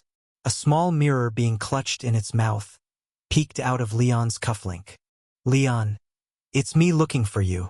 Once Leon connected the call, the face of the tourist director, looking a bit exasperated, appeared in the celestial globe mirror. After learning of the issue in the realm of the dead, Director Capricorn dashed back from Heavenly Mountain. The white lights trying to cover you earlier weren't attacks. They were part of Director Capricorn's travel method, Pathway to Paradise. Standing within would bring you straight to headquarters. You need not evade anymore. Oh, okay. Leon had already suspected the white beams didn't seem like an enemy's method, more akin to the Bureau trying to bring him over. Still, out of caution, he hadn't faced them head-on, opting to assess the situation first. Now reassured by the tourist director, Leon eased his guard, standing still and letting the more than 2 meters wide white beam envelop him entirely. The flow of light and shadow whirled. After a somewhat unpleasant bout of vertigo, the blinding white luminescence vanished. When Leon's vision returned to normal, the small alley of the Witch Kingdom had transformed into a spacious palace adorned with sheephead and fishtail motifs. "Hello." Nodding toward Leon, a tall, thin man in a lavish robe scrutinized him curiously, initiating a friendly conversation. "Nice to meet you. I'm the current director of the Capricorn Palace. You may call me Harry." "I am." "You are Leon Lane, who succeeded Camus to become the new director of the Aquarius Palace, and the youngest director in the Bureau's history, introduced by Joan and the others. Then you." "I'm a chatterbox, full of nonsense, and have a bad habit of interrupting others. If you don't like it, I can apologize in advance. I hope you won't mind." "I don't." "You don't mind? That's good. Although even if you did, I probably couldn't help it. But please believe I mean no harm nor hold any prejudice against you. I simply can't resist talking." You understand? That's nice of you." "Ah ha ha. Sorry. I've been at Heavenly Mountain for nearly 30 years. It's full of polluted angels and divine creatures there, their mouths spewing nothing but insults or mad ravings. A poor choice for conversational partners. Struggling to find people to talk to, I've developed this bad habit conversing with them, which I find hard to kick. Oh right, this is the Capricorn Palace. Welcome to visit. Joan and the others are waiting in the inner hall." The kindly, tall, thin man chattered away, enthusiastically leading Leon by the arm toward the inner hall of the Capricorn Palace, his rapid speech almost deafening Leon. More troubling, the Capricorn director's words seemed to carry a peculiar magic, resembling both sacred, melodic Sanskrit hymns and sinister, garbled whispers. Even as Leon attempted to plug his ears, the constant barrage of rambling words drilled into his mind unceasingly. Fortunately, upon entering the inner hall and greeting the other directors seated around a round table, the Capricorn director, who could talk your ear off, was himself distracted, happily engaging the nearby Sagittarius director in conversation. In Leon's struggling gaze, within less than 20 seconds, the Capricorn director, excited to reconnect with old friends, had shifted through 5 or 6 topics. From recounting his acquaintance with the Sagittarius director to the thrilling selection battles, to the loneliness of Heavenly Mountain and the trials of purifying corrupted angels and divine creatures, and his own loneliness over the years. Even with the Sagittarius director seemingly ignoring him, eyes shut and offering no response, the Capricorn director, undeterred by the lack of reaction, continued his enthusiastic chatter. "Leon, come over here. This is for you." Waving Leon over to sit beside him, the tourist director, also struggling with the situation, first pointed at his own ear, then handed Leon 2 black beans. "Name: Silence beans. Silence, silencing, sight blocking. Appearance: 2 pitch black beans, feeling much like dried goat droppings, with a strange expired holy water scent. Ability: Silence, Capricorn. Silencing speech, Capricorn. Sight blocking, Capricorn. Cost: Until the silence beans are removed from your ears, you can only communicate with other silence beans wearers. File: After guarding Heavenly Mountain alone for over 30 years, the current Capricorn director, in constant conversation with purification targets, suffered significant malicious contamination from outer gods, resulting in a severe pathological mutation in his language. The words from his mouth transcend auditory boundaries, penetrating deep into the soul. Engaging in conversation or even merely observing his lips' moves will forcibly impart vast amounts of information. Realizing this, the beleaguered Taurus director hastily crafted an entire jar of silence beans overnight, distributing them to the other tormented directors to help them fend off the overpowering sonic magic of the Capricorn director. Evaluation: People are born of humans. Monsters are born of monsters. Thus, being a monster is akin to being a person. One should have a merciful heart. With a compassionate heart, one is no longer a monster, but a trans. What's your mother's last name? Contamination value: 0.1. Goodness gracious, what have they been pushed to? It seems that Taurus director hasn't been spared from Capricorn director's verbal torment these days. Seeing the silence beans ability list showing silencing, Capricorn, silencing words, Capricorn, and silencing sight, Capricorn, as the 3 exclusive abilities, Leon couldn't help but twitch his lips.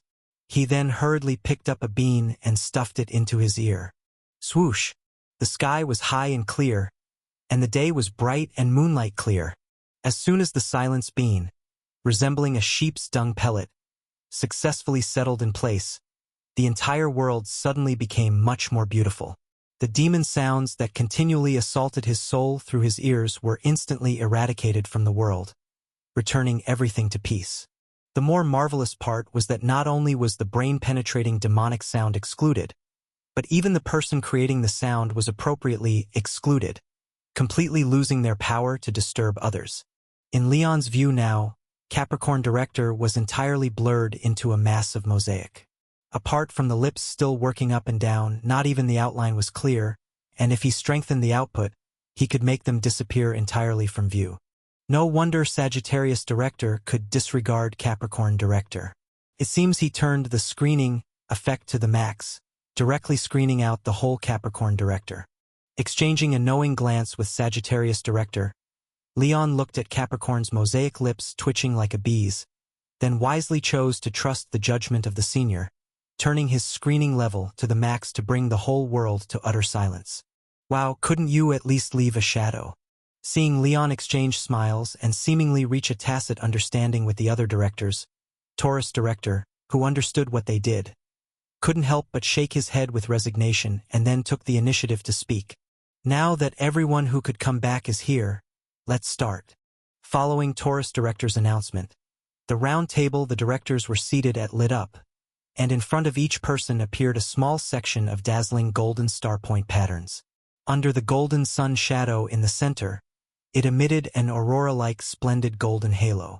This should be the marker corresponding to each star palace.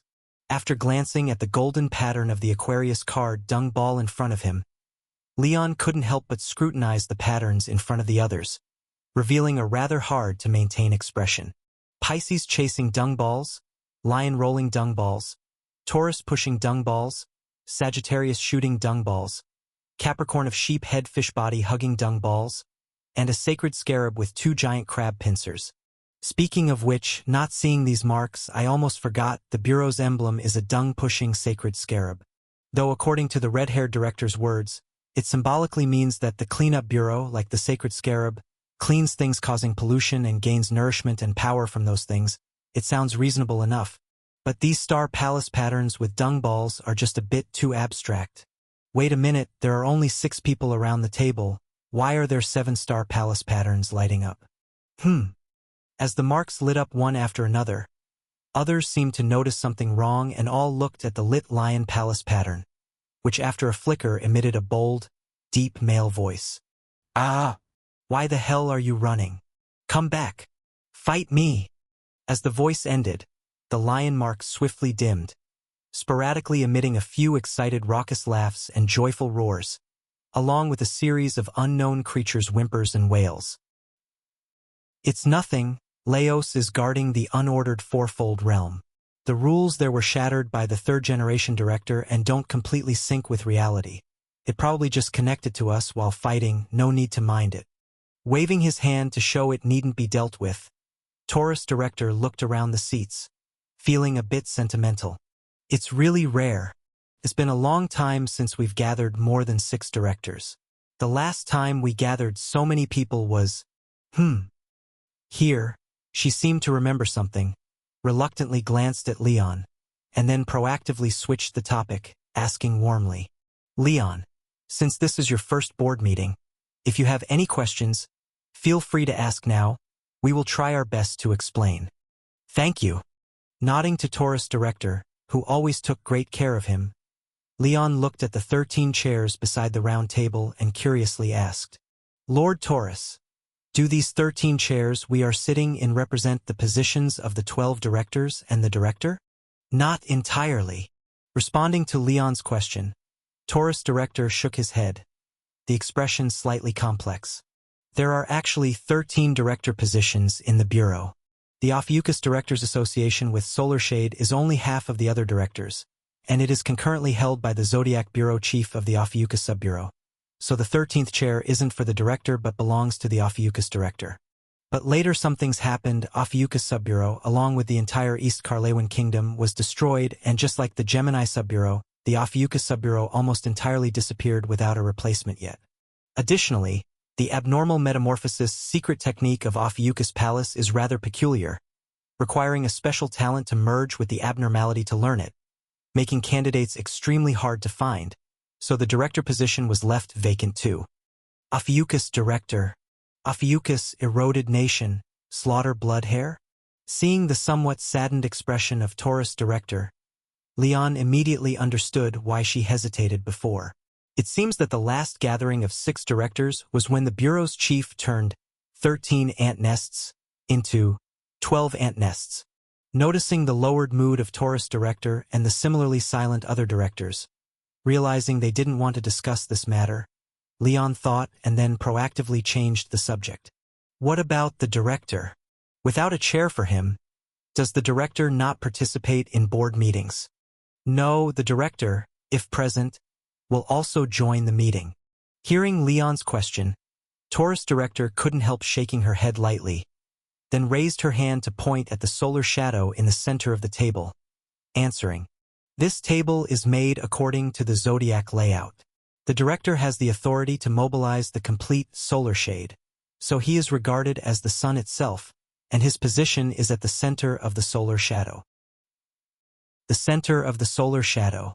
Leon was slightly taken aback by the words, then glanced at the slowly rotating solar shadow in the center of the round table, his mouth twitching uncontrollably.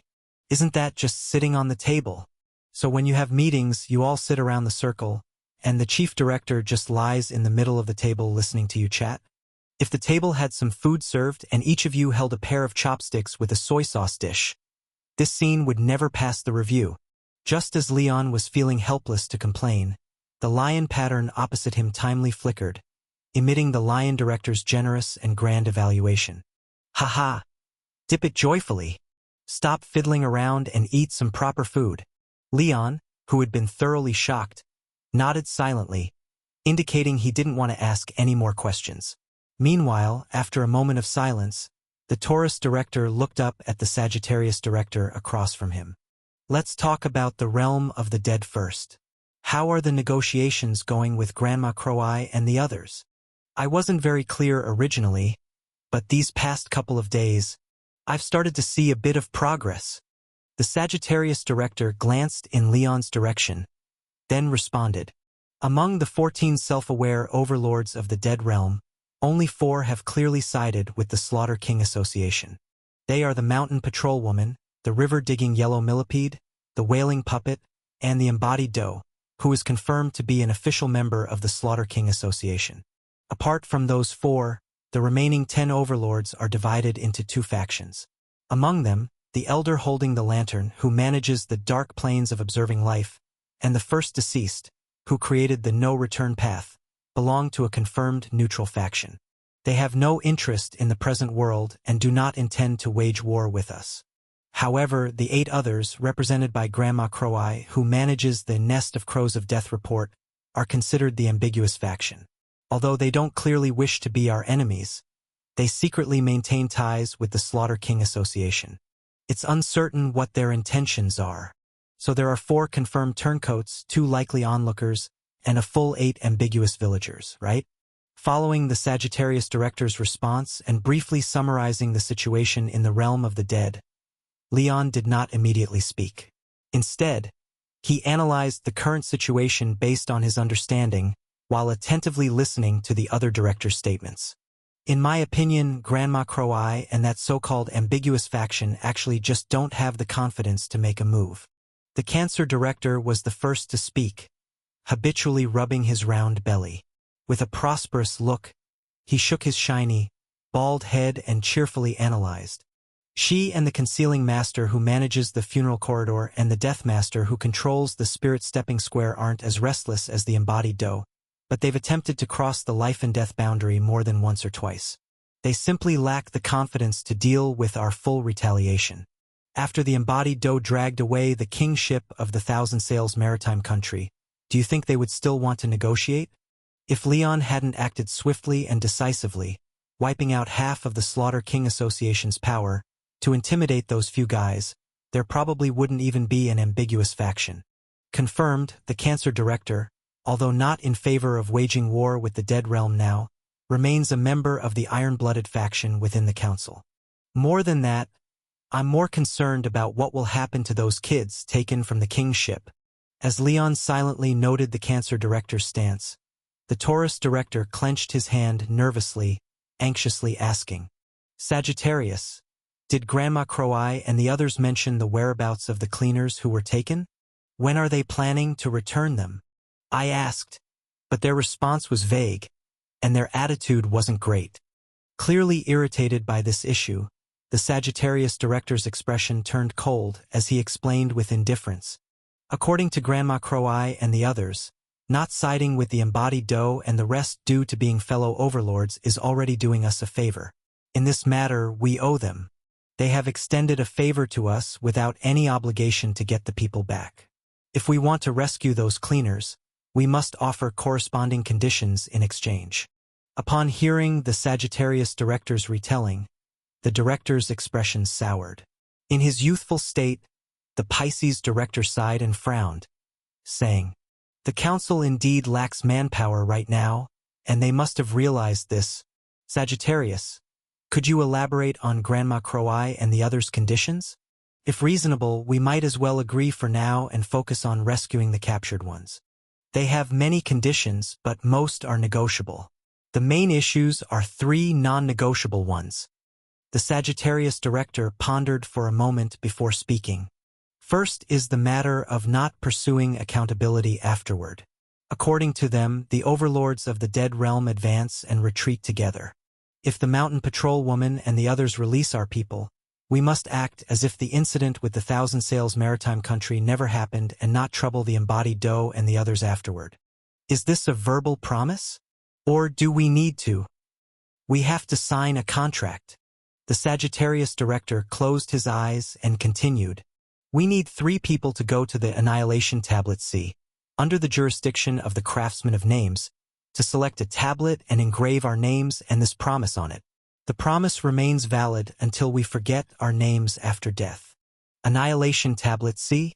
That's also a location in the Dead Realm, situated between the dark plains of Observing Life and Zhanhui Mountain. However, few souls can reach it. As if guessing Leon's lack of knowledge, the Taurus director softly explained into his ear. Only those whose wisdom was exceptionally outstanding, self-awareness unbelievably strong, or regrets overwhelming during their lifetime can retain their name after passing through the 3-fold erosion of the Sage's Cemetery, City of Regret, and Ghostly Mire, allowing them to enter the Annihilation Tablet C. The Craftsman of Names, who manages the Annihilation Tablet C, deals with these special deceased by taking away their names and engraving them on the tablets. Then, they send them for erosion at Zhanhui Mountain, helping them return to the world's origin quickly. For living beings like us, engraving a name on those tablets in advance doesn't immediately strip us of our names, but it essentially establishes an unbreakable promise. I see. Leon nodded in understanding but then frowned, asking, but entering the domain of a dead realm overlord so rashly is dangerous, right? Apart from being unable to break a promise, are there no other effects? There definitely are. Upon hearing Leon's question, the Sagittarius director replied, at the very least, you'll have to revisit the Annihilation Tablet C after death. However, this is the simplest of their conditions to meet. Raising an eyebrow, Leon asked, somewhat surprised, the other two conditions are even harsher? Yes. The Sagittarius director nodded, frowning tightly. Because anyone boarding the King ship enters a semi-death state, most cleaners we sent are of the undying type. Grandma Crow-Eye's second condition is that those cleaners returned must be stripped of all undying traits. Meaning, we need to take away their anomalies. Yes. The Aquarius director nodded, adding, they believe the existence of these undying individuals is a blasphemy against the objective rules of the dead realm and their powers. So, even if they return them to us, they must strip away their ability to escape death and reduce their remaining lifespan as punishment by about half. This bunch really has some nerve. Leon frowned upon hearing this but did not immediately voice opposition, as the highest priority was rescuing Senior Emma and the others from the dead realm. The matter of undying anomalies and reduced lifespan, though unsettling, isn't too difficult to handle in practice. After all, with the gate to the dead realm in his own hands, at worst, Leon could close the gate, preventing entry when Senior Emma and the others die, retrieving their souls. Could the overlords of the dead realm possibly come out and snatch people? And their last condition, as Leon pondered potentially exploiting loopholes, the Sagittarius director glanced at him and said, Aquarius, they want you to enter the Annihilation Tablet C and engrave your name, promising never to access the gate of the deceased before death and to return the power taken from the guardian of death dogs. Let me enter the nameless monument C to carve my name and have part of my soul chiseled by the engraver to return the power taken from the guardian death dog? After listening to the demands relayed by the Sagittarius director, Leon thought he should be angry, but his instinctive first reaction was not anger, but an involuntary chuckle. All I can say about this is that indeed, when people are helpless, they are prone to accidentally laugh a little. After shaking his head slightly, Leon gazed at the Sagittarius director and took the initiative to ask, Lord Sagittarius, what do you think of these three demands? Leon, there's no need to test me. The Sagittarius director blinked at Leon's words, then admitted somewhat helplessly, I apologize once more. During the last ascension to the palace, I stood by when you and Olivia were attacked, choosing to prioritize sending Joan to the Watcher's palace. I indeed wronged you both that time, but don't think too badly of me. I'm not targeting you, nor do I wish to sacrifice you every time to calm conflicts. I can even say, except for that time at the Watcher's palace, I have always stood on the same side as you. This time is no different. I cannot possibly agree to such terms. Oh, sorry, just a habit. Having his cautious probing unveiled, Leon showed no embarrassment, instead laughing it off before turning to the other directors, saying with a serious face, as the least experienced new director, I'm actually not too familiar with the Bureau's situation. I originally just wanted to listen in, but since the demands of the realm of the dead also involve me, I will stand up and say a few words. Everyone, my stance is the same as before. The Slaughter King Association was just heavily damaged in the Witch Kingdom, making it impossible for them to make any major moves in the short term. Now is the best time to declare war on the realm of the dead. At this point, Leon paused slightly, glanced at the directors lost in thought, and earnestly reminded. Based on those three conditions just mentioned, the realm of the dead stance is obvious. They also want to fight but just lack confidence in victory. I think rather than handing the initiative to the realm of the dead, letting them choose a time favorable to them to start a war. It's better to seize the initiative ourselves and strike at the time most favorable to us. I agree. After Leon finished speaking, the Sagittarius director, who had some history with him, was the first to express agreement, squinting as he said, Grandma Crow-Eye is very firm in her stance. Those 3 conditions are probably their bottom line. It wouldn't help to negotiate further. Most likely none of the terms could be refused. Among the 3, sparing the mountain guard from reprisals and agreeing to strip the undying anomalous object from the captured cleaner can be overlooked, but the 3rd condition is absolutely unacceptable. Leon might not be at the true god level yet, but his future potential could surpass the 3rd-generation director, and the loss of part of his soul could have a significant impact. Agreeing to something like this would be akin to sacrificing the future of all humanity. Ah well, no need to exaggerate. Leon was momentarily embarrassed by the Sagittarius director's high regard, placing him on the pedestal of human fate, and withstanding the fierce gaze, shifted his focus to the frowning Cancer director. There were 6 directors, including himself, at this meeting, with himself and the Sagittarius director having 2 votes. As long as the Cancer director joined, they'd gain half the votes.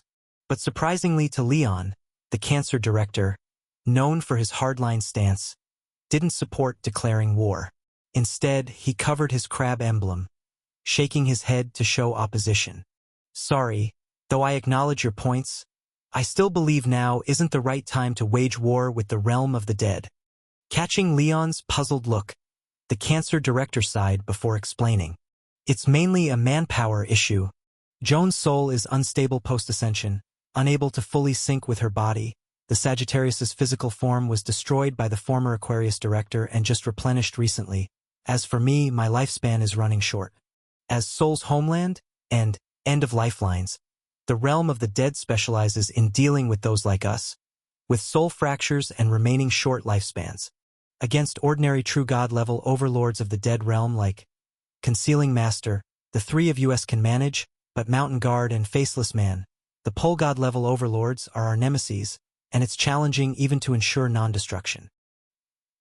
Though it was an opposing view, Leon couldn't help but nod in acknowledgement. That does make sense. With the state the 3 of you are in, venturing into the realm of the dead does feel precarious. And there's also Pisces. Regretfully, the explanation was not yet over. With a slightly apologetic glance at the also frowning Pisces director beside him, the Cancer director continued. Though Pisces is unharmed, his soul constantly cycles through male, female, old, young, only achieving pole god powers when in the old phase. He's newly entered the male phase, currently barely exceeding the power of an ordinary true god. So in a real fight with the realm of the dead, he won't be of much help either. How did you guys manage this? Why can't anyone step up at the crucial moment? Exchanging a glance with the apologetic Pisces director, looking at the lamenting directors, Leon felt a bit at a loss. Among these pillars of the Cleaner Bureau, one's old and near-death Cancer. Another's too weak to help, Pisces. One soul is in trouble, Taurus. And another's half-disabled, Sagittarius.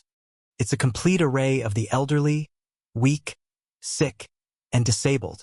What's the point of calling it the Cleaner Bureau? Might as well rename it to the Wellness Center. Looking at this situation, I'm afraid humanity's in for a rough ride. I don't oppose, but I don't support either. While Leon was internally ranting, not knowing who to vent to, the Taurus director placed a hand over his emblem, speaking with some concern. My thinking is whether or not to wage war with the realm of the dead, we should first rescue those children. After all, the overlords of the dead realm have always hated cleaners who desecrate the rules of death, and dragging this out further, I'm afraid they might be harmed. Emma, Sr., after hearing the words from Taurus, Leon couldn't help but clench his fists and fell silent for a while. Meanwhile, Pisces pondered for a moment and also reached out to cover the Pisces pattern on the table. Like the Honorable Taurus, I neither support nor oppose. Sorry, I'm not skilled at analyzing such issues and really can't determine which side is right, so I can only abstain. But I'm willing to hear you out. If you choose to go to war, I will give my all. If you want to continue negotiations, Then among the 3 people going to carve their names in the sallow sea of names, you can count me in. So, 2 votes in favor, 1 against, 2 abstentions? Looking at the current situation, all the directors exchanged glances first, then unanimously raised their hands to pick the black beans out of their ears, and then all looked towards the place where Capricorn was seated. Ah ha ha! I thought you weren't going to ask for my opinion anymore. Not caring about the bullying behavior of everyone else, Capricorn appeared before everyone's vision again, chuckling cheerfully before starting to analyze. Regarding this matter, here's how I see it.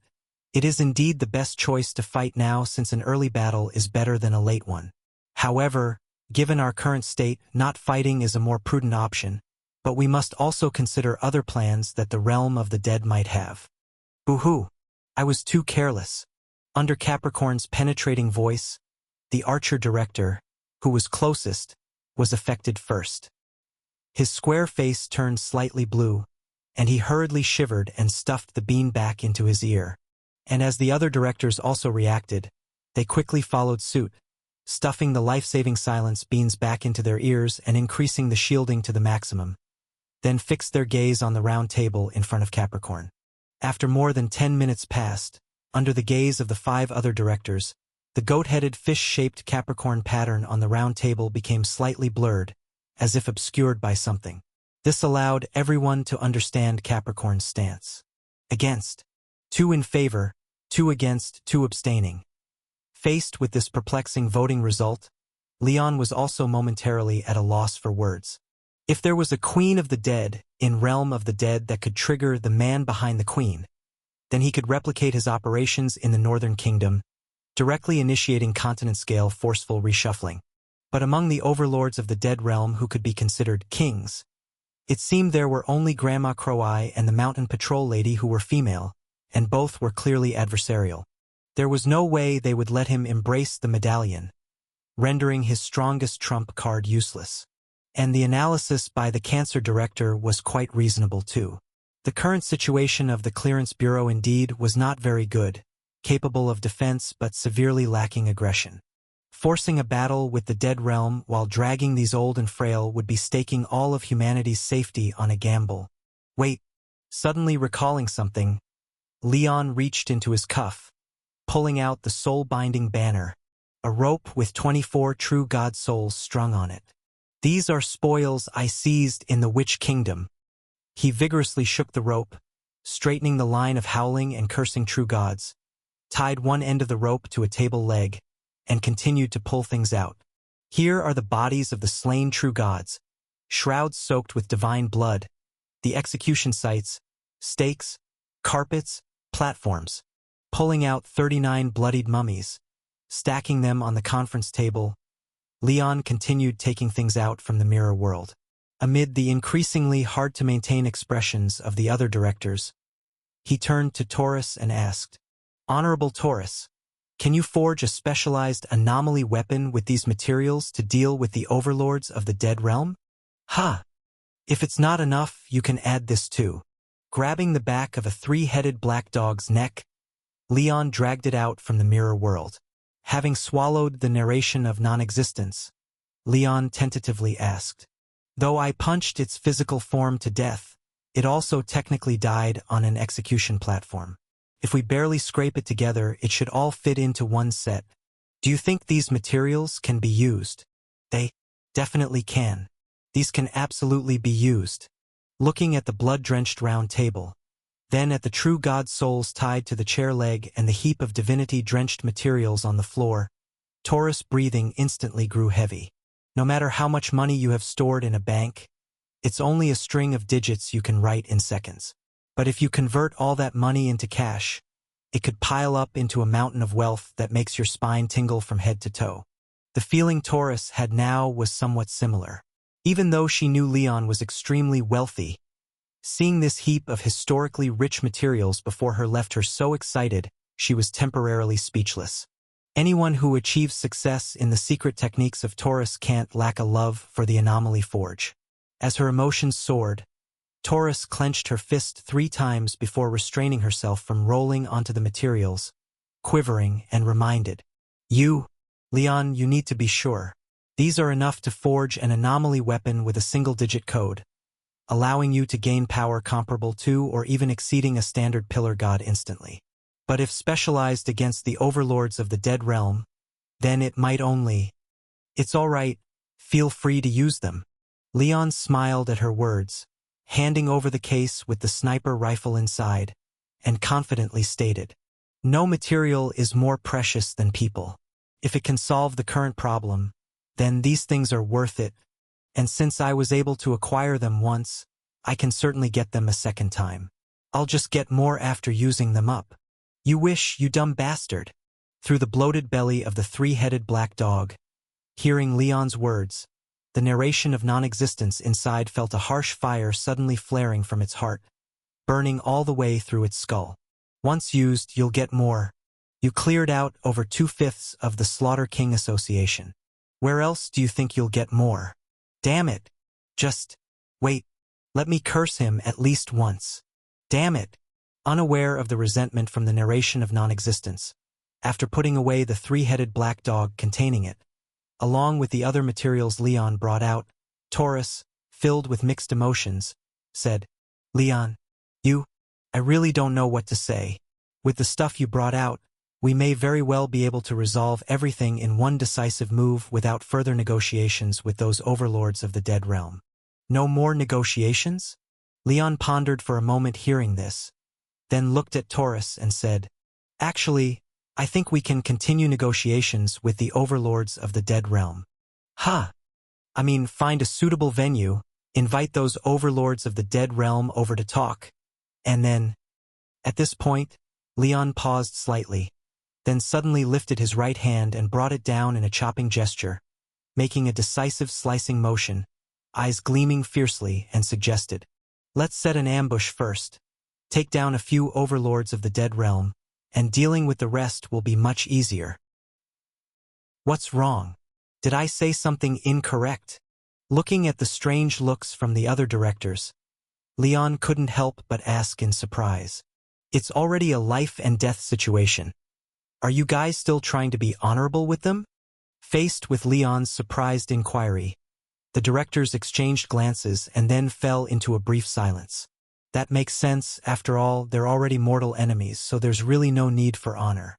An ambush would be better than a direct confrontation, but doesn't it feel a bit shameless? Your moral standards seem to be a bit too high. Leon couldn't help but jab, after glancing at the still hesitant Taurus director.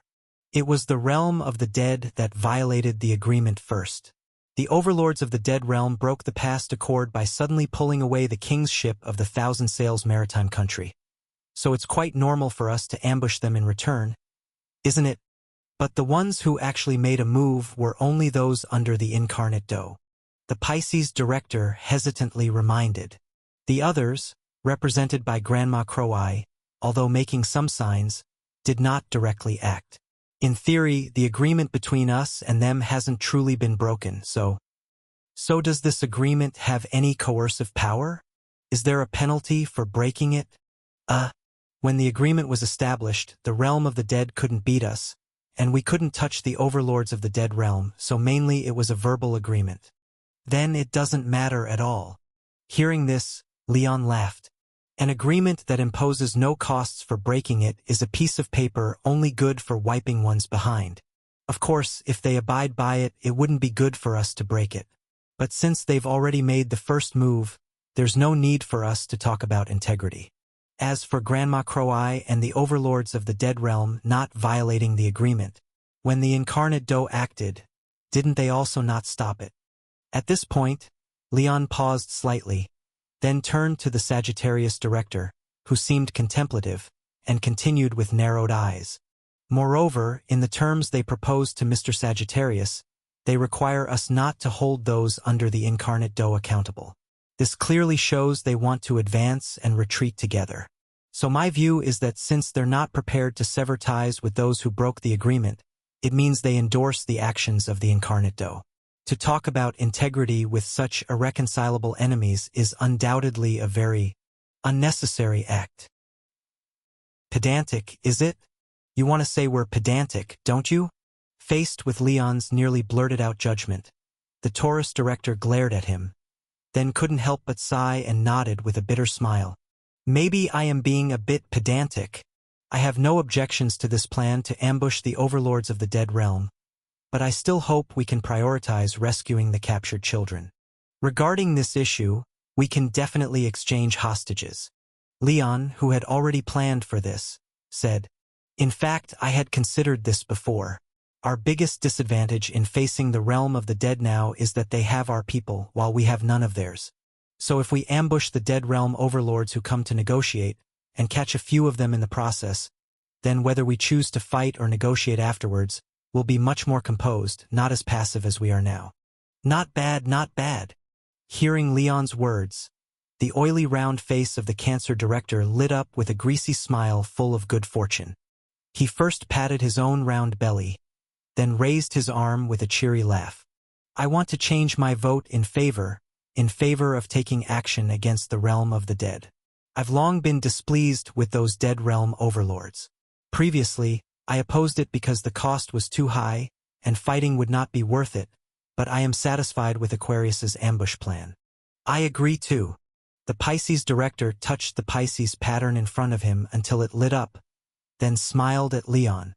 "Although this approach is slightly unrighteous, as Aquarius said, it was the Dead Realm overlords who violated the agreement first, so it's only fair that we reciprocate in this way.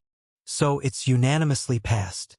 Ignoring the faint hum coming from beside himself, the Sagittarius director quickly decided, "I'll schedule another meeting with Grandma Crow-Eye and the others. As for the specific location, how about setting it in the Sage's Cemetery?" The Sage's Cemetery? Is that the place where the third-generation director stayed? Upon hearing this, Leon pondered for a moment, then was the first to nod in agreement. "I think it's feasible. It's a site created by our bureau, easier to hide personnel compared to other places, and it's located within the Dead Realm, which won't easily arouse the Overlord's suspicion." "That place is indeed fitting." The Cancer director agreed, nodding. "I've been there once before. It's filled with coffins that can isolate soul fluctuations. We can arrange our men to lie inside in advance, and the moment the Dead Realm overlords arrive, we'll act immediately." "Ah, right." Suddenly remembering something, the Cancer director willingly asked, "How many people do you plan to mobilize for this conflict with the Dead Realm? Are the branch leaders from the 87th Bureau also getting involved?" "No need for so many." The Taurus director shook his head.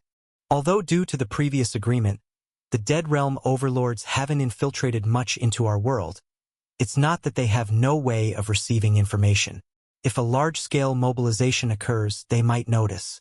Moreover, the directors of the non-Zodiac branch find it very difficult to confront the overlords of the Dead Realm head-on when they are not under the blessing of the Star Palace. So in my view, besides ourselves, just taking a few Zodiac branch directors should suffice. "I agree with that." Pisces director nodded slightly. The so-called neutral faction, represented by Grandma Crow-Eye, consists of only 8 people. In a situation where we plan while they do not, 6 of us plus several Zodiac directors will be more than enough.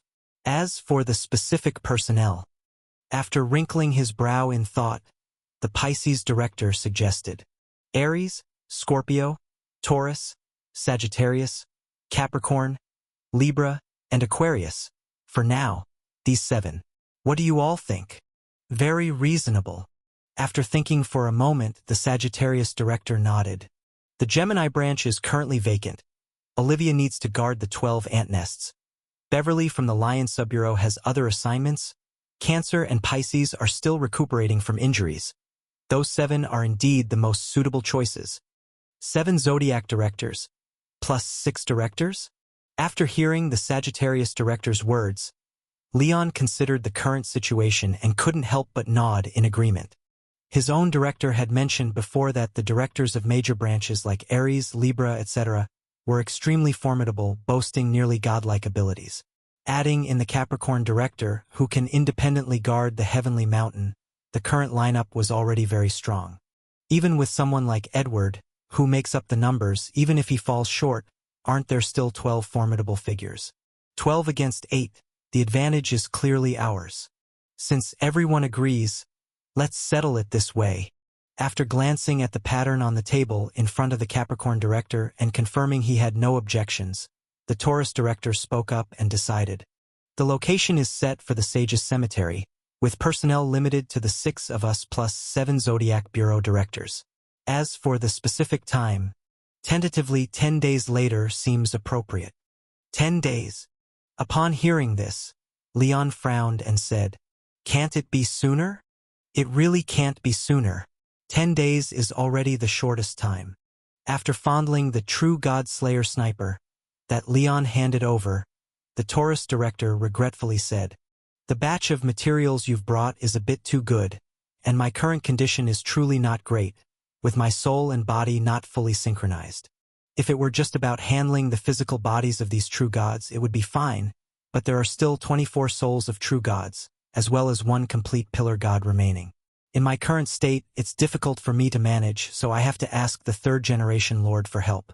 And the preliminary processing of this batch of materials will take about 7 to 8 days, counting the time after arriving at the Sage's Cemetery, with the 3rd generation Lord overseeing the forging, plus a little leeway. 10 days really can't be less. So that's how it is." After hearing the Taurus director's explanation, Leon nodded and remained silent. The other directors also raised no objections to this timing. Seeing that everyone had reached a consensus, the Taurus director spoke up. "If there's nothing else, let's conclude this board meeting here. I'll be in the Taurus Palace this week processing the materials. If there's any change, gather over there. For now, that's it. Meeting adjourned." With the Taurus director's announcement, the corresponding star palace patterns on the round table faded. This board meeting, held in the Capricorn Palace, officially ended. After nodding at Leon, the Sagittarius director disappeared first, presumably to schedule his time with the realm of the dead.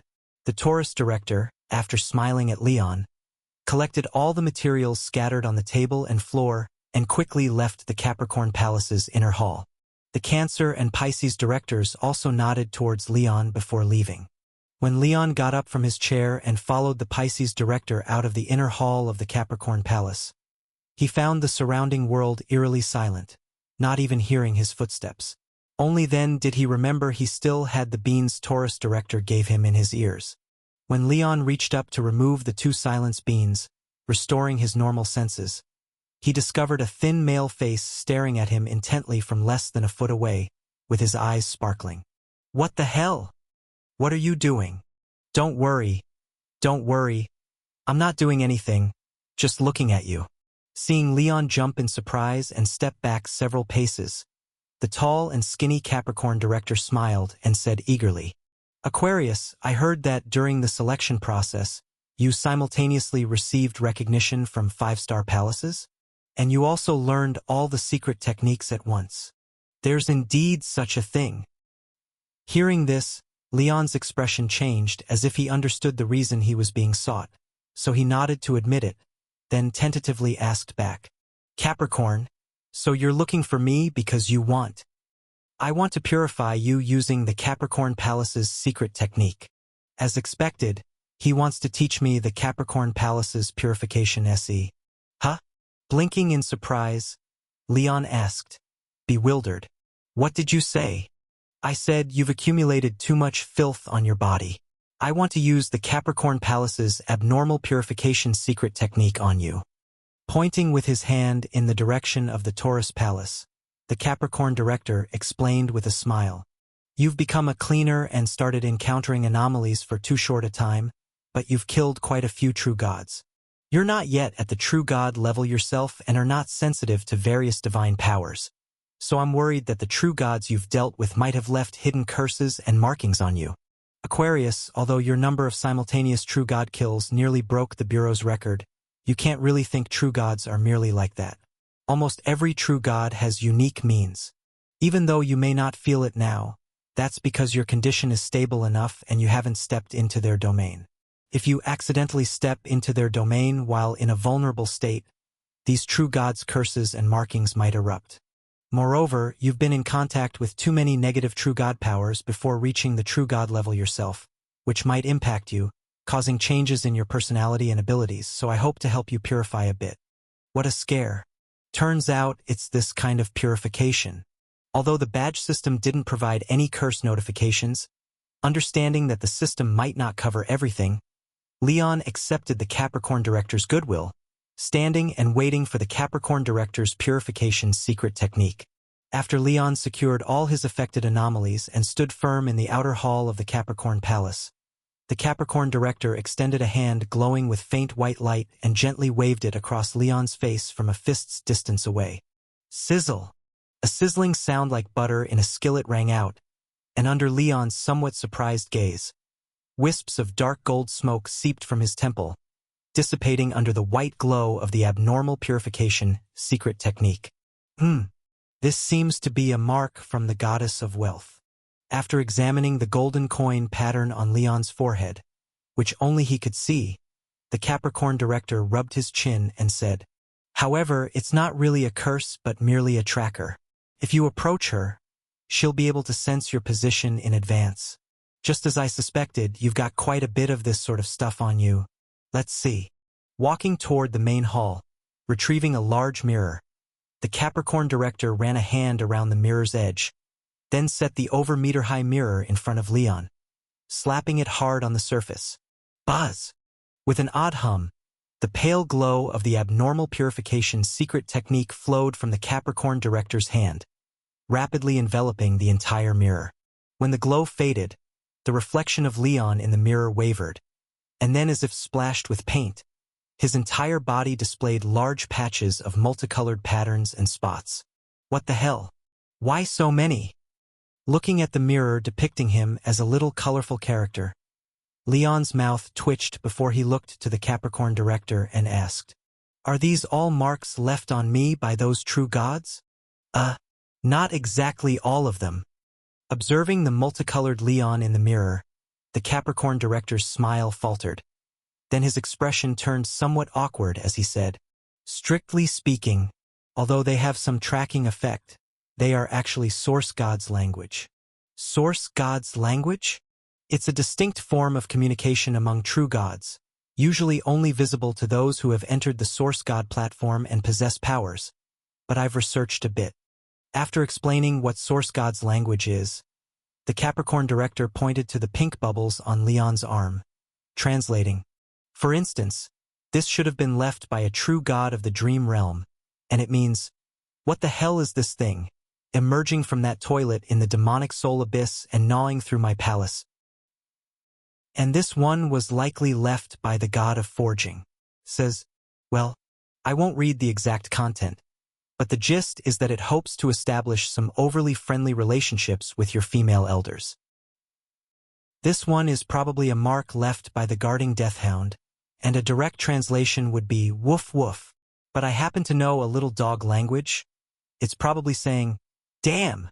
Next time this brat comes to the realm of the dead, I'll eat him. Damn it, are you treating me as a public message board? Any god can just scribble on me?"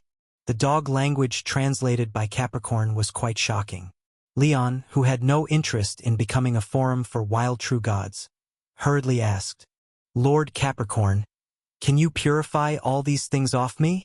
This is already the result after purification." Question mark.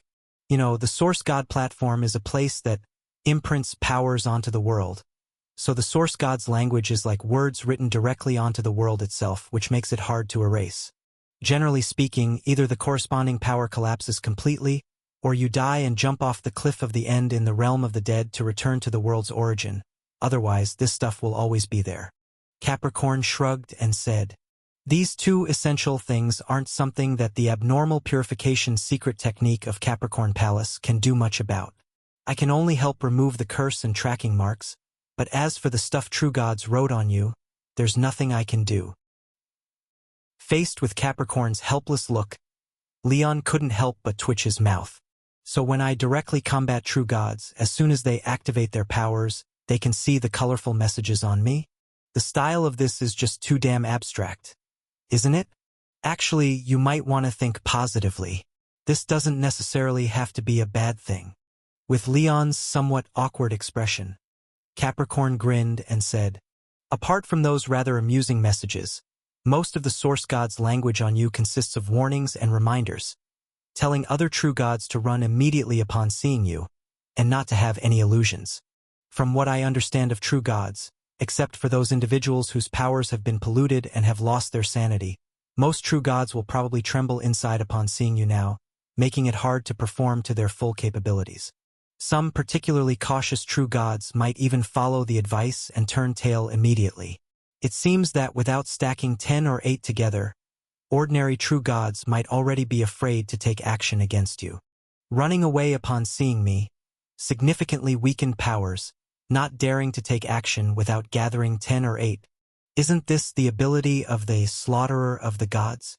So their strength diminishes because they see the messages on me. Raising his hand and opening the badge panel, after glancing at the slot with slaughterer of the gods, Leon couldn't help but frown. But this can't be considered a good thing, can it? Hearing this, Capricorn was momentarily stunned, then asked back with a surprised look, "Why do you say that?" "Because they'll run." Looking at the current weakened effect, which only stacks up to 39%, needing 61 more true gods to be full, Leon's brow tightened even further as he anxiously replied, "If true gods run away at the sight of me, wouldn't it be even harder for me to catch them? When will I be able to stack up the slaughterer of the gods?" "Are you listening to yourself?" Looking at Leon's matter-of-fact expression, Capricorn couldn't help but be momentarily dazed, feeling as if something strange had entered his mind, faintly reminiscent of when he first arrived at Heavenly Mountain 30 years ago and communicated with polluted divine creatures for the first time. After a while, shaking his head vigorously to shake out the strange feeling of being polluted, Capricorn paused his almost uninterrupted talking from the start, unusually silent for a moment, then suddenly asked, "Aquarius, are you interested in learning the secret technique of Capricorn Palace?" "Huh. I actually know you have an interest in the secret techniques of Capricorn Palace, but I haven't mentioned it before because I felt you might not be suitable for learning the abnormal purification secret technique." In Leon's somewhat surprised expression, Capricorn explained, "Unlike a few others in the 13 secret techniques, learning the abnormal purification technique requires not only talent but also an additional prerequisite, which is to have a pure mind, firm principles, and preferably a high moral sense. Because purification requires a standard, and often this standard is the caster themselves, so if oneself is too corrupt and conflicted, it is impossible to purify others, and the traits you've shown in the board meeting, feel mismatched with this standard." You could have just said it bluntly, faced with Capricorn's direct and open disdain, implying that he's too dark-hearted, without principles, and immoral. Leon's face darkened in response. Then he asked back, "So how about now? Do I meet the standard now? Should be close enough, I guess." Capricorn lifted his eyelids, then somewhat uncertainly said, "Capricorn Palace's abnormal purification secret technique requires a strong demand for one's quality, but this requirement doesn't necessarily have to be positive, and the evaluation standard is highly subjective. To put it simply, even if you don't have a broad moral view, if you have a strong, narrow moral view, confidently believing you're doing the right thing with no mental burden about it, you might be able to learn it." Rendered speechless by Capricorn's evaluation, Leon remained silent for a moment, then summarized awkwardly, "My heart and actions are as clear as a mirror. All that I do is for righteousness, more or less." Hearing this, Capricorn's eyes lit up, and he nodded with a grin, saying, "Though the wording is a bit odd, it does convey the meaning, and since you've summarized it like this, you probably have the talent for this secret technique. So, do you want to learn it?" "Yes, of course I do. If I don't learn it, wouldn't the scolding be for nothing?" As Leon marked down the matter of Capricorn's direct verbal barbs for later, following him back to Capricorn Palace to start learning the secret technique, a thick plume of water vapor quietly rose on Zhanhui Mountain in the depths of the realm of the dead. "Everyone, I come bearing bad news." Stepping out from the thick water vapor, encircled by dense fog, the flesh female deer, under the scrutiny of pairs of strange eyeballs, spoke with an unpleasant expression. The Slaughter King Association has suffered heavy losses, and the newly promoted Vice President Robin has expressly chosen to withdraw, making it difficult for us to receive any further support from them.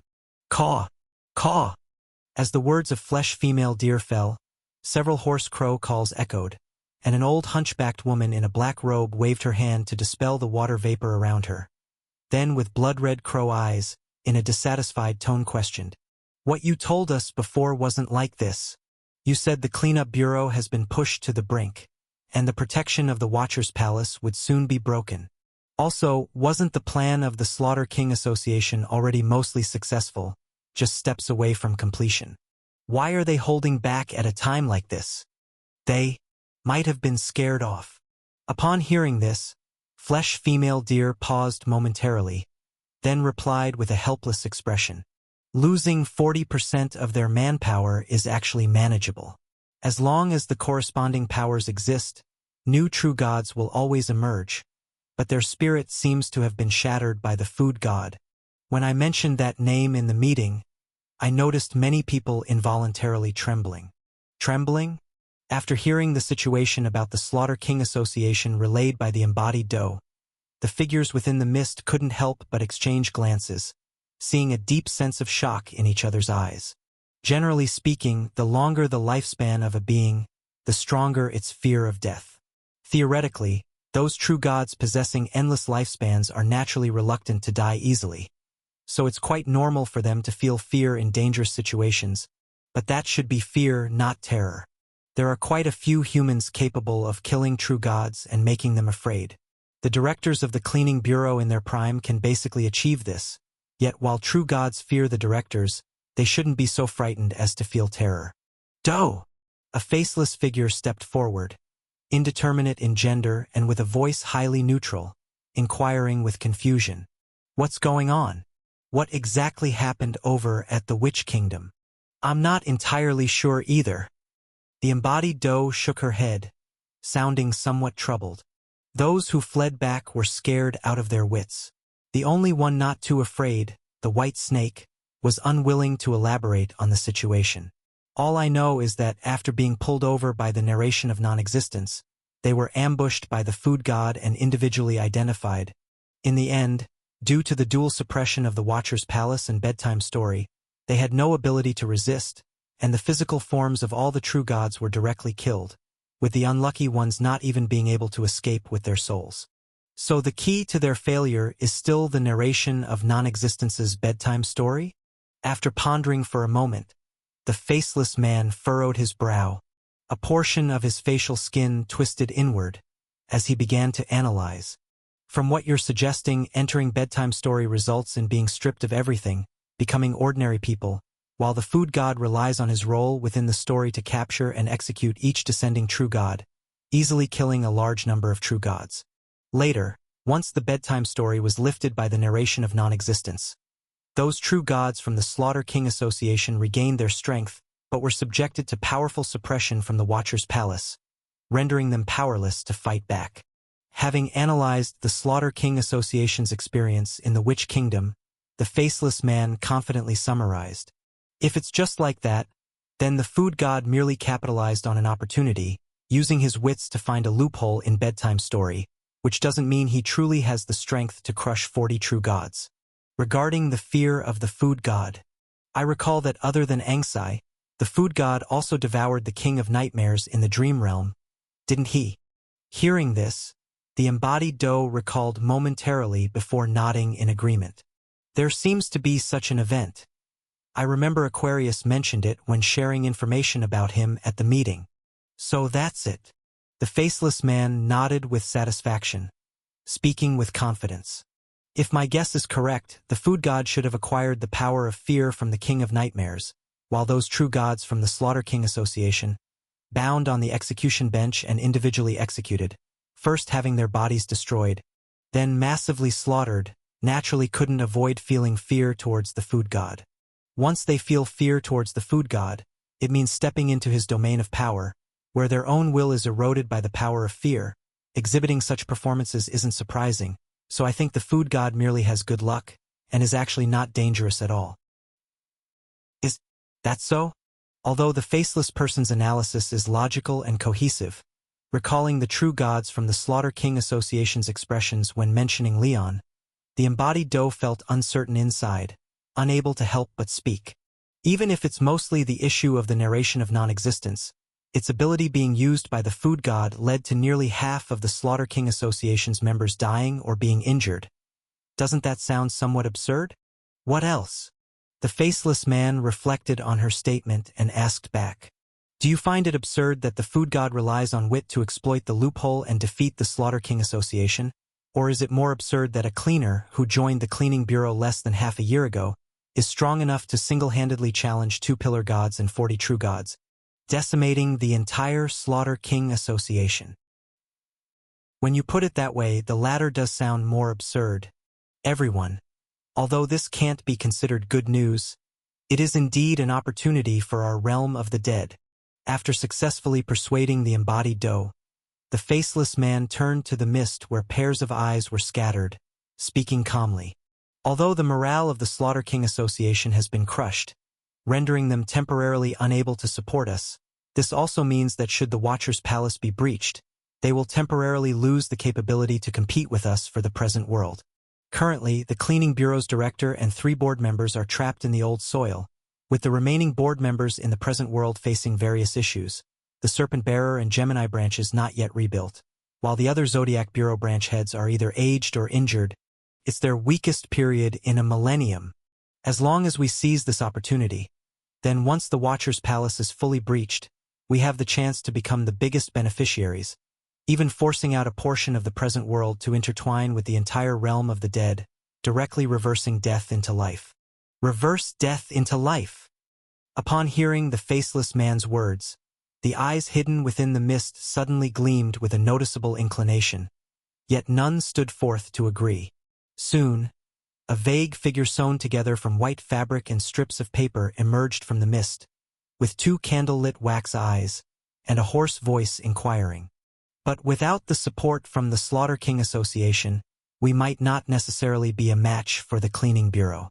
In the present world, with the Star Palace enhancing the Cleaning Bureau, each Zodiac Bureau head in their jurisdiction can almost exhibit pillar god-level strength. Among us, only you, the Mountain Patrol Woman, the Engraver, and the First Dead One are pillar god level, and the First Dead One is unable to leave the realm of the dead. Even if we all invaded the reality, we might not have much chance. Naturally, we have no chance in the present world. But what if it's in the realm of the dead? In the realm of the dead? To be precise, it's within the Sage's Cemetery controlled by the Cleaning Bureau.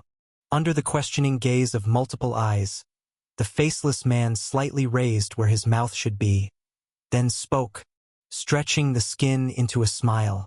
In the absence of Sunshine Wheel's activation, the Zodiac Bureau heads of the Cleaning Bureau can only exhibit pillar god-level strength within their jurisdiction. Thus, without Sunshine Wheel's blessing, we can definitely take out those Zodiac Bureau heads one by one. And Grandma Crow-Eye recently received news from the Cleaning Bureau. They hope to reclaim the captured cleaners of the undead type, intending to negotiate in the Sage's Cemetery, with 3 or more board members present. Based on past situations, the Cleaning Bureau requires at least 3 board members to activate Sunshine Wheel. So if we can set up an ambush outside the Sage's Cemetery and keep the negotiating board members in the realm of the dead, then nothing will be a problem.